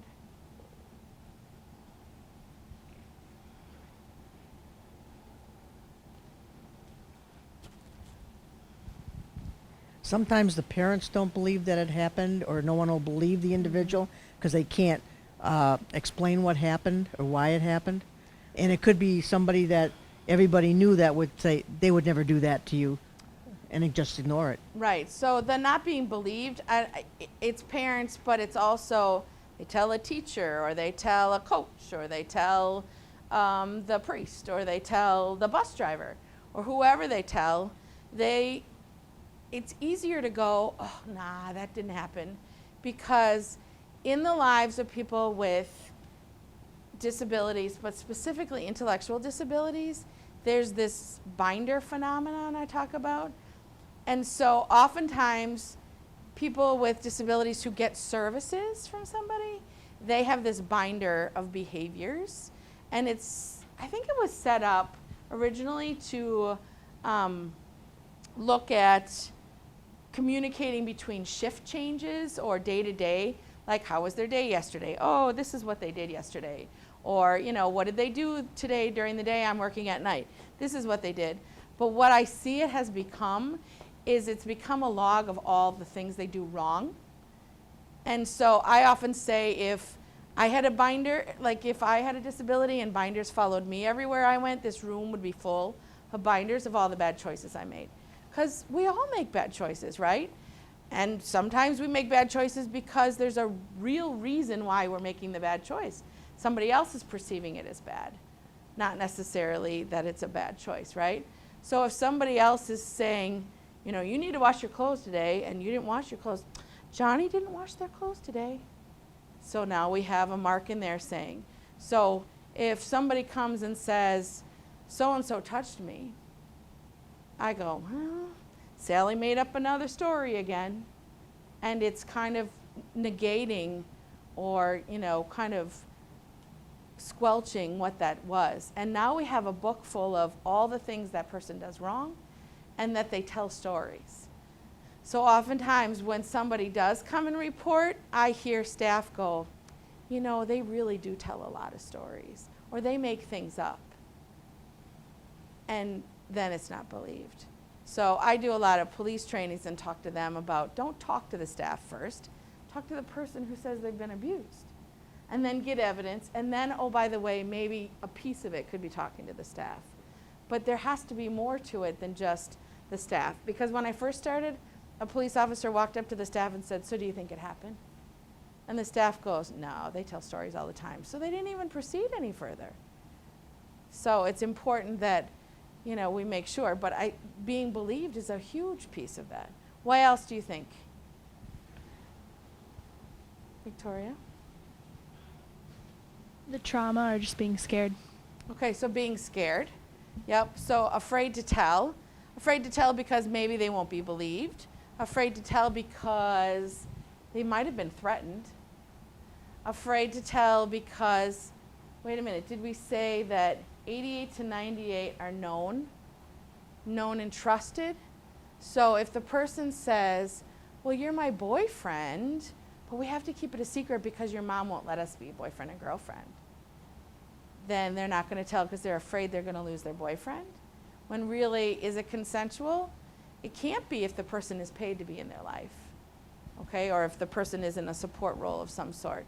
So then we go back to the stuff we did earlier about healthy relationships, and if we've had education about what healthy relationships are, it's less likely that they'll fall for some of that stuff. So it kind of goes hand in hand. Does that make sense? And then you said trauma.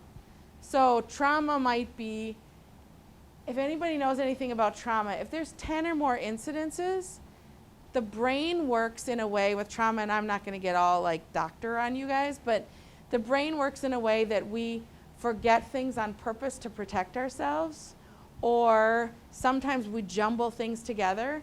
So I've had some victims go to report and they tell the story, but they're using pieces from the last 10 or more times that this has happened, and now all of a sudden this has become a story that the police can't prove because it's got bits and pieces from other things.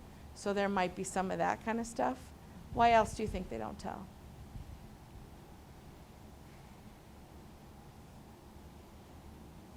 Do you think they know what sexual assault is?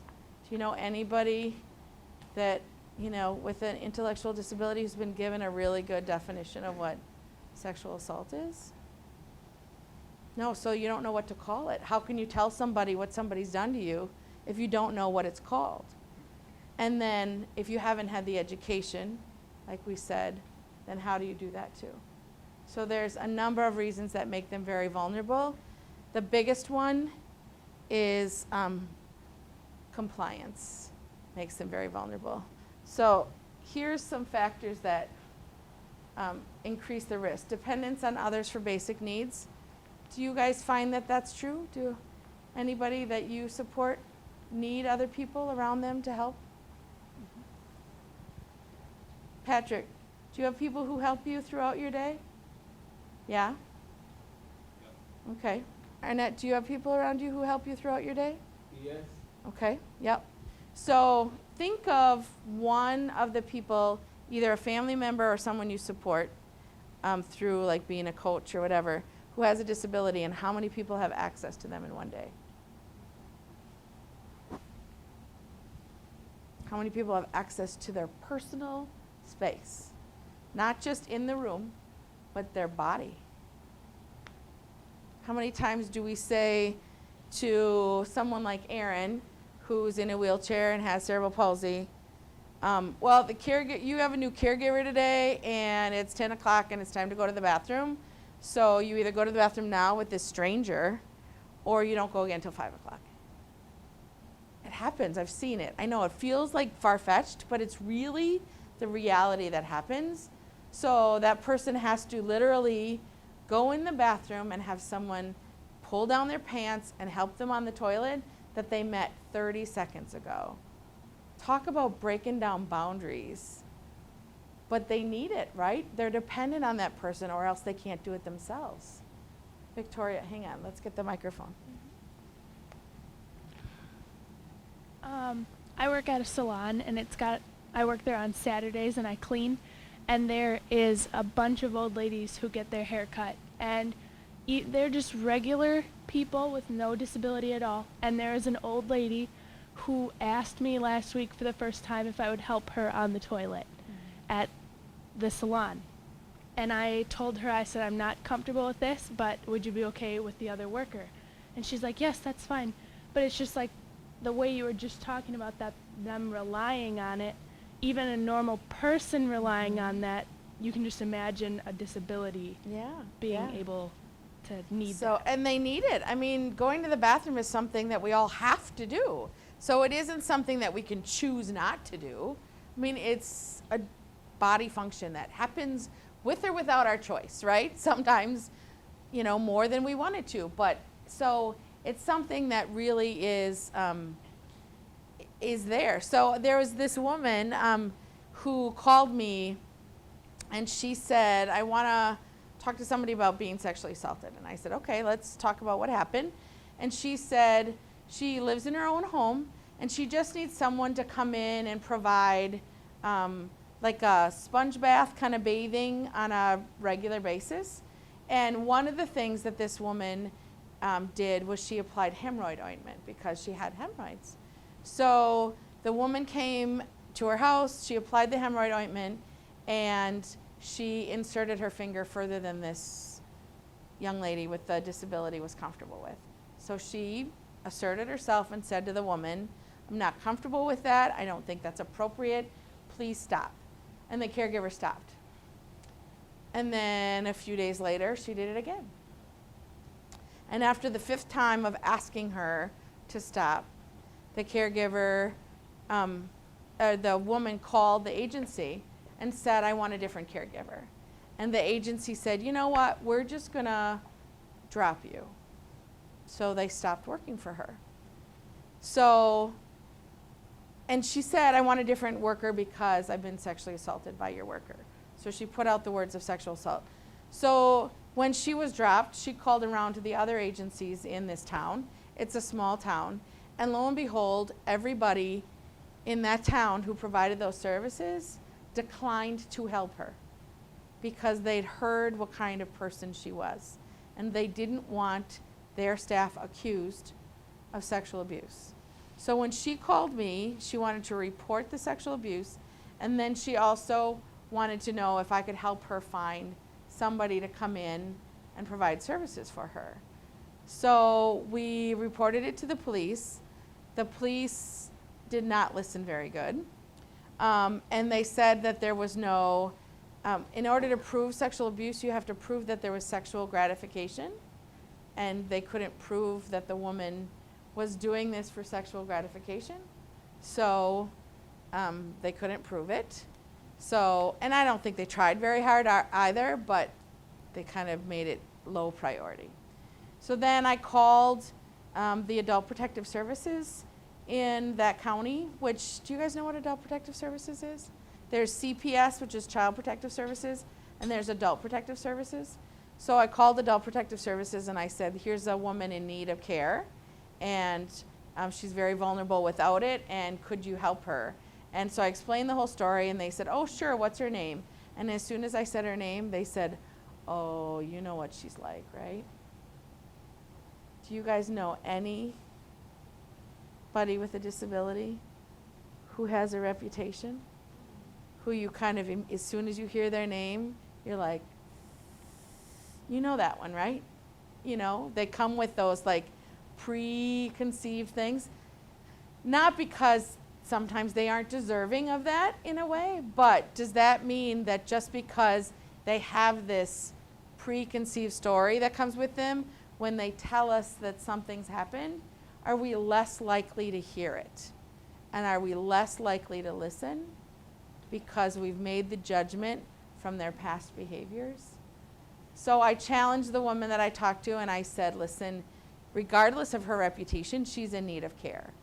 So somebody has to do something, and I kind of called in a favor because I knew the woman, and I said, before you close this out, just go meet with her and find out what she needs and then make the decision.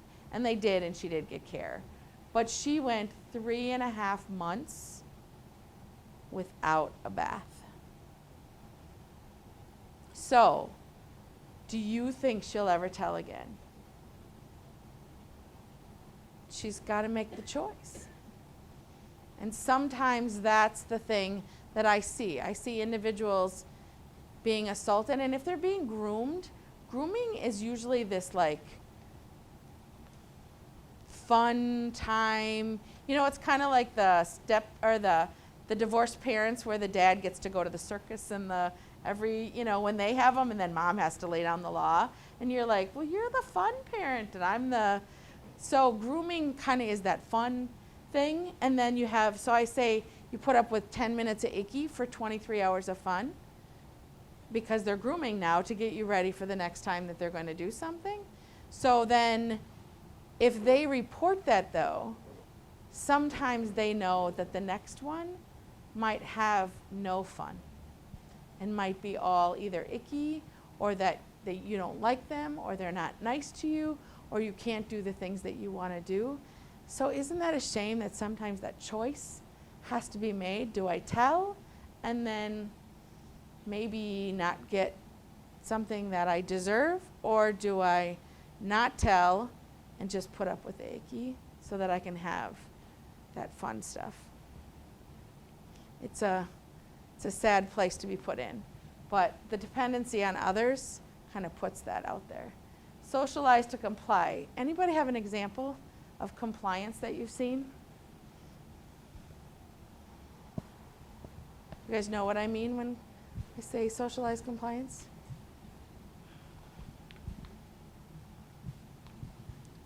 I've worked with a girl with autism that will give you the same response all the time, no matter what the question is. Did you have a good day? Yes. Did you have a bad day? Yes. You're getting the same, whatever.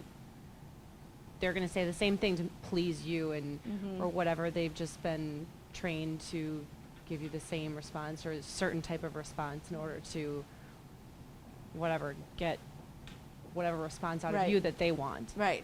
So oftentimes, well, as little kid, like if you have kids or have grandkids, or you know that we have this compliance thing that we build in as we're teaching children. The whole because I said so, or I'm the mom, that's why. We do that, right? Those are things that we do as moms. We shouldn't, but we do. So, because sometimes that's the best answer we have, and it's going to work right now, right? But as our children get older, if they don't have an intellectual disability, eventually they build up what's called autonomy. And they have that pushback factor where it's like, but why? And they kind of like challenge you, and you're like, darn it, like now I gotta come up with an answer, right? And they start to push back. But oftentimes, individuals with intellectual disabilities or any disability, we kind of teach them that what we say goes, and that we have the best answer. And even if they have an answer of their own, it's really not important, because our answer is the answer that it should be. And eventually, they just go with what mom says, or then it can be transferred to what the caregiver says, or and so they kind of do that. And the other piece is they don't always have the processing just in the intellectual development to kind of reason out like, wait a minute, I don't want to do this, and here's why, and all of that stuff that kind of comes with it. So we have the compliance piece.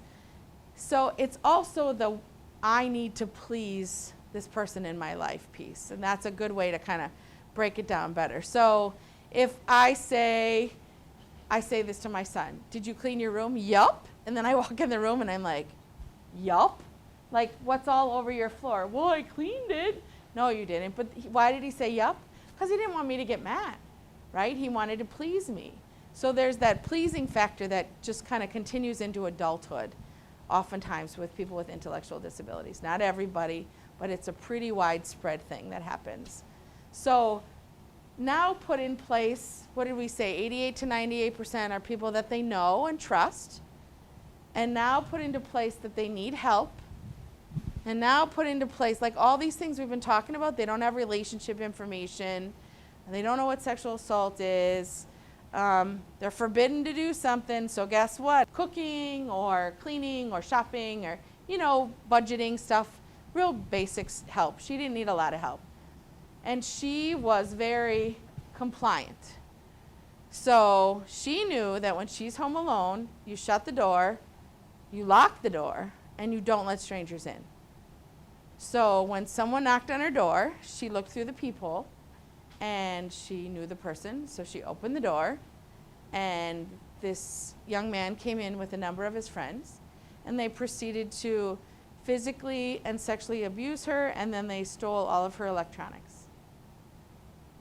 So a couple hours go by, the staff comes, and they question, where is your TV? Not like, did something happen? Are you okay? Where is your TV? She didn't want to tell anybody, but because she was going to get in trouble for not having her TV anymore, which by the way the guys took, then she said that this happened. And they said, we're going to tell the police. They didn't ask her, do you want to tell the police? They said, we're going to tell the police. So they went to tell the police, and she couldn't tell the story in an order that made enough sense for them to put all the pieces together and get evidence. So the police found out who these guys were. This was a guy who lived in her building who she didn't know, but she saw every day at the mailbox. You know that, like, hi, is that still a stranger to most of us?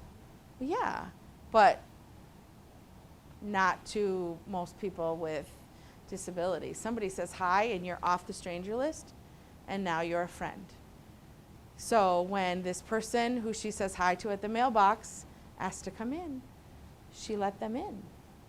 So the police found out who it was, couldn't prove anything other than that the TV and the electronics were missing. So they said, if you return her property, we won't press charges. So lucky her, she got her TV and everything back. So the staff said, in order for you to feel safe, you need to move. Personally, I think that the guy should have moved because he lived in the building. But he wasn't charged with anything, so then nobody can make him move. And then, guess where they moved her? Into an apartment on the second floor in the same building. Was that her choice? No. Who did that make feel better? The staff, because they felt like they needed to do something. So then they felt better. Do you think Janet will ever tell me if she's been sexually assaulted again? No. Why? What message did she get? No one cared. No one believed her. Nobody believed her. Absolutely. So nobody believed me. And it was my fault. I let him in. It was my fault. So I know for a fact she's been assaulted a number of more times, but I've heard from her friends. She won't tell. Because why? Because she doesn't want to move again. Because what makes sense to her is if I tell, they won't believe me, and I'll have to move. Because that makes logical order for her. Okay? Does that stuff make sense? So, how can I support if they disclose? So this is the stuff that you guys might run into, either with athletes, with your children, with your grandchildren, with neighbors, whoever it might be. So a couple things that I think is really important to know. So number one, if anybody ever says to you that they've been assaulted, believe them. You aren't the police. Your job isn't to find the facts. Your job is to support that person for telling you and believe them in that moment until you've gotten evidence of some sort to disprove it. Believe them. Because here's the thing. If they tell you and you don't believe them, it's unlikely they'll tell anybody else. So all you need to say is, you know what, I'll get you help, or I'll support you, or whatever that is, but don't say, I don't believe you, because as soon as you do that, you shut the door, and they're not going to tell you anything else. Number 2, this I learned from experience. Take a breath and freak out later. I say that because a couple of years ago, my kids were out front in the snow playing. I could see them from my kitchen window. I was making dinner. And my kitchen's on the front of my house. And I went outside to check on them, just physically to go look. And I have to walk out my door, and there's a little thing here, and then I go past it, and I can see in my driveway. And as I'm walking past this thing, I hear a man's voice, and I hear my son yell, "No." And then I'm like stepping into the garage, and I see a red SUV drive away. And I am like, okay, did I just see that? So I said to my son, one was 6 and one was 8. So the 8-year-old is the one who said no. And I said, what just happened? And he said, that man talked to me. And I said, can you tell me what the man said? And he said, the man said, get in my car. And I said, no. And I said, you did a great job. I'm so glad you did that. And I went in the house and I lost it. And I'm like, I work in this stuff every day. This is what I do. And I couldn't hold myself together. But I knew enough that I couldn't lose it in front of him. Because if my son, if whoever you're working with, sees you cry, fall apart, whatever that is, they care about you. They've come to you because they trust you. And if you freak out, they think they've done something wrong and they've hurt you. And they probably won't tell anybody else because they don't want to hurt anybody else. So I freaked out. I pulled it together and went back outside and I said, tell me one more time what happened. And he told me, and then I went in the house and I freaked out again. And, you know, we ended up resolving it and finding the guy. I called the police, the whole thing. But I know that if I'd have freaked out in front of my son, he wouldn't have told the police what really happened. He wouldn't have said it again to me. He needed to know that in that moment, I was just really pleased he told me. I was like this calm, cool person, like, tell me again, okay. And then I went inside, I was like, ah! And then I went back out, okay, tell me again. So just, that's why I say freak out later. Take a breath. If you need to call in somebody else and say, can you sit here for a minute? I need to go to the bathroom. And then go freak out. It's okay to do that. Just don't do it in front of the person telling you. Don't make any promises you can't keep. Many people want to say, we'll catch them and we'll put them in jail. In the world I live in, that doesn't always happen. They rarely go to jail right away, and there's lots of times they don't catch them, and there's some times that we can't put them in jail. So don't make promises. Instead say, I will be with you or I'll get you help, because that's something you can do without breaking that promise. Mandated reporting or required reporting, I don't know if Special Olympics has that rule or not. A number of years ago, Wisconsin passed, well, there's a mandated reporting for children when you're in certain roles. And a couple of years ago, they passed a reporting law for adults with at-risk adults, so elderly and people with disabilities. But it's called a required reporting in law and not a mandated, because there's lots of loopholes that you can get out of it, which I'm always like, what do you mean a loophole? If someone's being hurt, I should be able to tell somebody. So here's how I understand the loophole, is if, let's say, an elderly man, his son is kind of coercing him out of his money, and you explain to the elderly man, and he says, I know, but I want to give this money to my son anyways, I'm going to die soon or whatever. As long as he understands and you make a note of it, then you don't have to tell. So that's what it's only for certain professions. You guys as volunteers would be required. But what I would say is that if somebody does tell you, go to somebody else and make sure that the proper chain of command within Special Olympics or whatever role you're in, make sure that you're telling them what you heard so that you can get the support that you need and that they need. So report it to whoever you need to do. Let the authorities do the interview. You should not be, playing the cop and going, so tell me what happened and where were they and what did this? Get the bare minimum facts if that's what you get right at that moment, and then hand it over to somebody who does the interview. Because there's lots of times we dig the wrong way and then we get information in a way that can't be used in court, and we want to get it right the first time. So make sure that you don't dig too deep. Be patient. It always takes more time to get information out of anybody who's been a victim, but especially somebody with an intellectual disability. Support them where they're at, whatever that is. All victims don't cry. All victims, don't look a certain way or do certain things. Aaron, the guy I told you about with the grooming, he and I cracked jokes for the whole 8 hours we were together, because that helped him cope the most. And I figured out that that worked for him. So that's what we did. It wasn't because I was being disrespectful. It's because it worked best for him, and it made him more comfortable, and it made him relax and get through the process that he needed to get through. So wherever they're at, whatever's going on, just support them where they're at. And then there are sexual assault agencies in every county in Wisconsin, so that is somebody who can help support as well.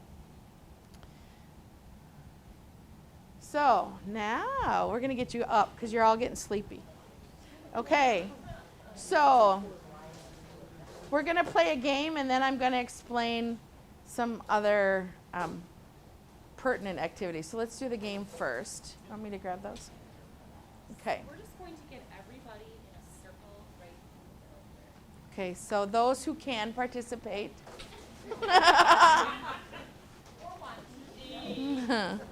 We'll reel you in on something in a little bit, but for right now, okay, so just get in a circle. For this one, we just need one. Okay, I'm gonna let you, here, we'll do a big one so that it's easier. Okay, I'm gonna step out. And you will need to, if you're comfortable, hold hands with the person next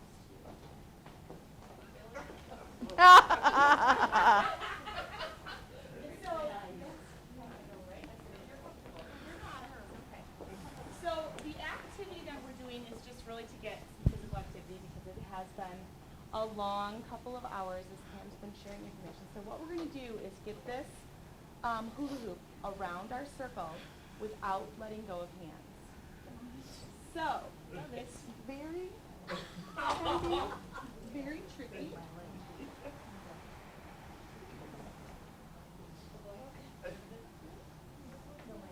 There you go.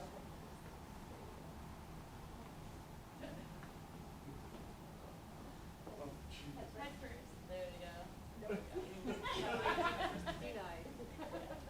It's about teamwork. So we talk to each other, and there you go. Nice. Oh, you got it, Patrick. Good job. Oh. Okay, Judy. Oh.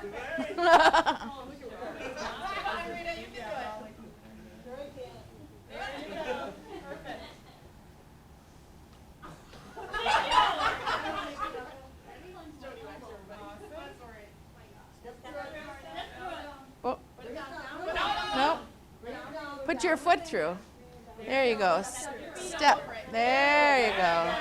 Nice work.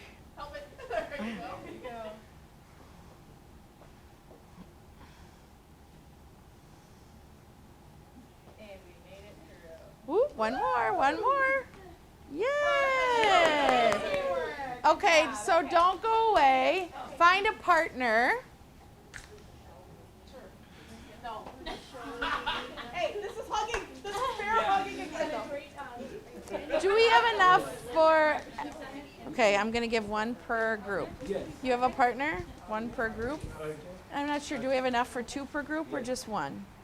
Here, I'm going to take this while you pull that. Oh, I think we might have enough for two per group. Sue, are you going to come help? It's not tough at all. Okay, let's just do one per group for right now. Okay, so let me have one. Yep. Okay, so has anybody ever heard of your bubble? What does that mean, Victoria? Your personal space. Okay, so I'm repeating it, so I think we're okay, Jessica. So personal space. Oftentimes we talk about having personal space and we say we have a bubble around us. Do you have a bubble? Yes. Can I pop it? Where's your bubble? Like, have you really ever seen your bubble? No. Like, that's weird, right? Because nobody really has a bubble around them. So I use hula hoops instead. So this is my personal space. Okay? So if I want to get into Victoria's personal space, I have to go through my bubble and her bubble. And I have to ask permission. Because I'm not allowed in her hula hoop space without asking. So, Victoria, can I touch your shoulder? Yes. Now I went into her personal space. So what is the only answer that gives me permission to go into somebody's personal space? Yes. Yes. So how about this? Does this work? Can you go into my personal space? No. How about, No. How about, no. So the only answer is yes, right? That's how we know if we got consent or permission, is by saying yes, and that it's equal and we both agree. So I want you guys to ask permission to get in, and you can say no if you want. The other person has to listen. So the one with the hula hoop on is the one who has to answer yes or no, and the one without the hula hoop has to ask permission. It can be a handshake, it can be a hug, it can be tapping on the shoulder, and then that person has to agree or not agree. I don't want to go in her bubble. Okay, so let's try it. So find your partner. Judy, can I touch your shoulder? Yes. Can I get you Just a couple. Try it a couple times. So guys, the guys with the hula hoops, try saying no. Yes. Try. Okay. Can I touch your shoulder? Yes. You Okay. don't know. That's good. All right, so let's switch. Hand the hula hoop Can I over give to you the a other hug person. again? Chief Bob. No. Okay, so go ahead and practice.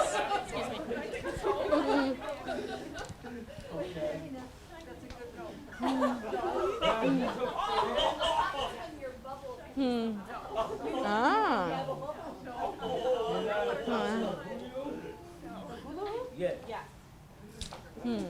Okay, so have we all tried it a few times?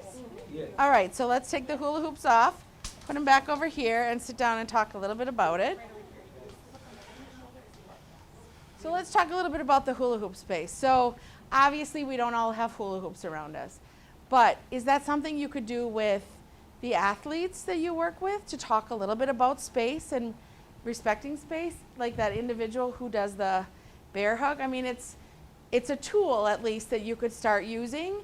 And then, you know, if we give people permission to say no, which that compliance thing doesn't always give us permission to say no, then hopefully it'll start individuals saying, yes, I do, or no, I don't want that hug. Or yes, I do, or no, I don't feel comfortable you touching my body. But making sure not only do they have to say yes or no, but they have to ask, and learning both sides of that, and that equal thing that we talked a little bit about again too. I didn't tell her where in my car it is, so she's going to be like, it's at the back seat in a bag. Dear, maybe.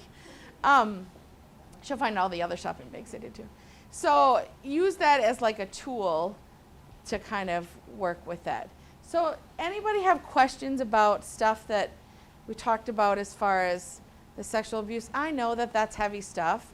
I want you to know that I don't think everybody's bad. Again, I know I said that before, but I don't want you walking out of here going, you know, around every corner is a, you know, bad person. But because it's 88 to 98% are known, it's not the bad person. It's the person that they know and that they like and that kind of thing. So I think it's like that whole Oprah thing, once you know better, you do better.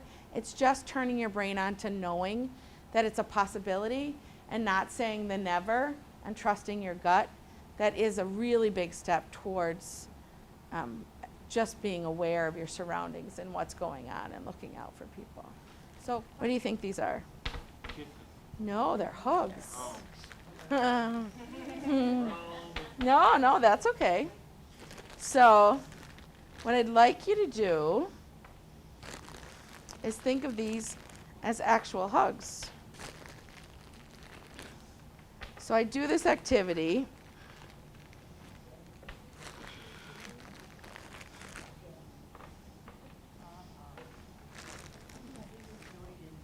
And this is something, who missed?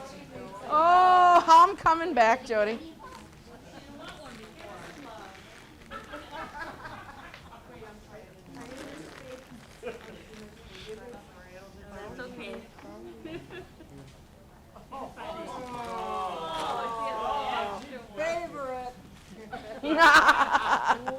Okay, so we talked about boundaries. We talked about our hula hoop spaces. We talked about consent. How do you practice consent?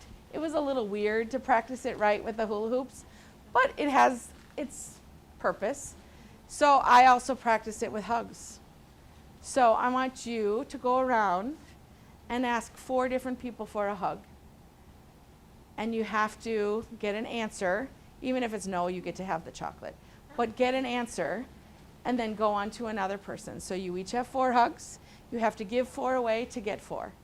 That's how it works. So ask for hugs. Yeah. Okay, so you don't have to really give the hugs. Yeah. You don't have to really give the hugs. You can give the candy instead. No, then he has to ask for another one. Yeah. You have to ask. Yeah. Yes, please.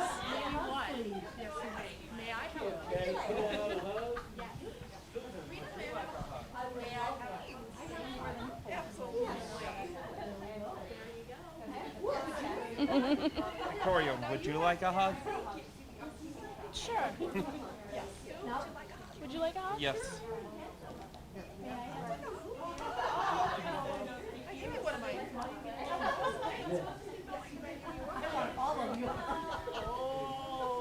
Would you like a hug? Can I have a hug? Yeah. Oh, thank you. Yeah. I don't have one to give. I guess that's how it works.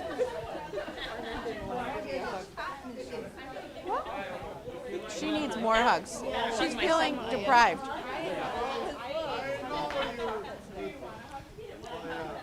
So she gives really good hugs. She gives really good hugs.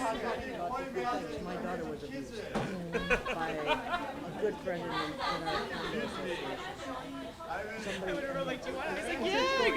Someone you trusted. Same parish. Did things with the family, the whole gamut. Yeah, it hits really close to home. Yeah, and the it's guy tough. got, he did get a year of probation, but the DA said it took a while to convince everybody, just Karen had a hard time explaining it. But what happened was he lied. He lied on the lie detector test. They can't use that, but they can certainly use it against them in a way, yeah. So did everybody get at least one hug? Did anybody say no? Yes. Okay. And peer pressure says, don't make her say yes. If she wants to say no, it's okay to say no. And that's, we really want to make sure though, I mean, I know that this is all in fun, and this is an activity you guys can use too, with, kind of in your teams, but really give people permission. There are some people who are not huggers. They just don't like it. I had a mom of a daughter with autism, and she didn't like hugs, which if we know anything about autism, oftentimes that space is really difficult to maneuver, right? So the mom was so tickled. She said, I finally broke her of it, and now she'll hug people. And I thought it was the saddest thing ever, because that was a built-in mechanism to hopefully keep her a little safer, and mom broke it. It's not about grandma wanting a hug. It's about grandma understanding that maybe Johnny doesn't want a hug. And grandma has to ask. It's about us teaching the other people around that they have to ask, and if they don't want a hug, they don't have to give a hug. Have you ever seen that whole, give Aunt Sarah a hug, give Aunt Sarah a hug, give Aunt Sarah a hug, to the point that the kid is like, okay, I'll give it, you know, and they don't want to? But we do that because why? We want Aunt Sarah to feel good about it. It's not about Aunt Sarah. It is about keeping that kid safe and having good boundaries and understanding that even family members, because that 88 to 98% that was up here, that includes family members. Even family members can use and abuse those boundaries to take advantage of them.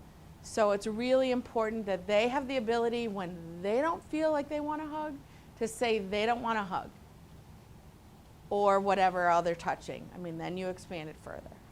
So, did everybody get a chocolate? You got a bunch of hugs.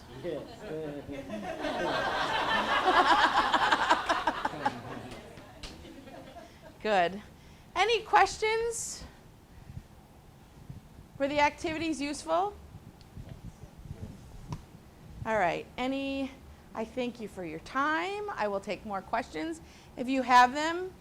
My information is here if there's any specific. After I get unmiked, if you want to tell me some stories, we can do that. I want to maintain privacy as much as we can. And if there's questions down the road and you don't know where to go, don't hesitate to call. I may not be the one who can help you, but I at least may be able to connect you to the one who can. So, please. I have an athlete that does not hug, does not high five, fist bump, nothing. And it's been a game the last couple years. My goal is just to get a high five or fist bump from him. Am I crossing the boundaries by doing that? And should I stop? Oh, okay. After this, that's what I thought. But he has a smile on his face, and it's kind of a joke between the two of us. Switch the game up. Okay. And let's say to him now, you know what? For the last couple of years, I've been asking for high fives and stuff. So now I'm going to switch it. And if you want one, ask me. Okay. And if you don't, it's okay. Okay. Switch it. Give it to him. And if he asks for one, Oh. then go for it. And if he Okay. doesn't, give the power back to him to say when he wants it and when he doesn't, and Okay. see if that works. Okay. It might not, but give it back to him, because if you do that too much, you're breaking those boundaries a little bit. And for you, it's safe, and he knows you, but he might know the person who's trying to break down those boundaries in a different way too. So, All right. yeah, I'm not saying you set him up. Don't take any guilt from that. Stop. I'm just saying turn it around now and give it back to him and say, for the last couple of years you haven't wanted him. We played this game. I'm switching it up. If you want a hug or a high five, whatever, all you got to do is ask. Okay. Does that make sense? Okay. Anybody else?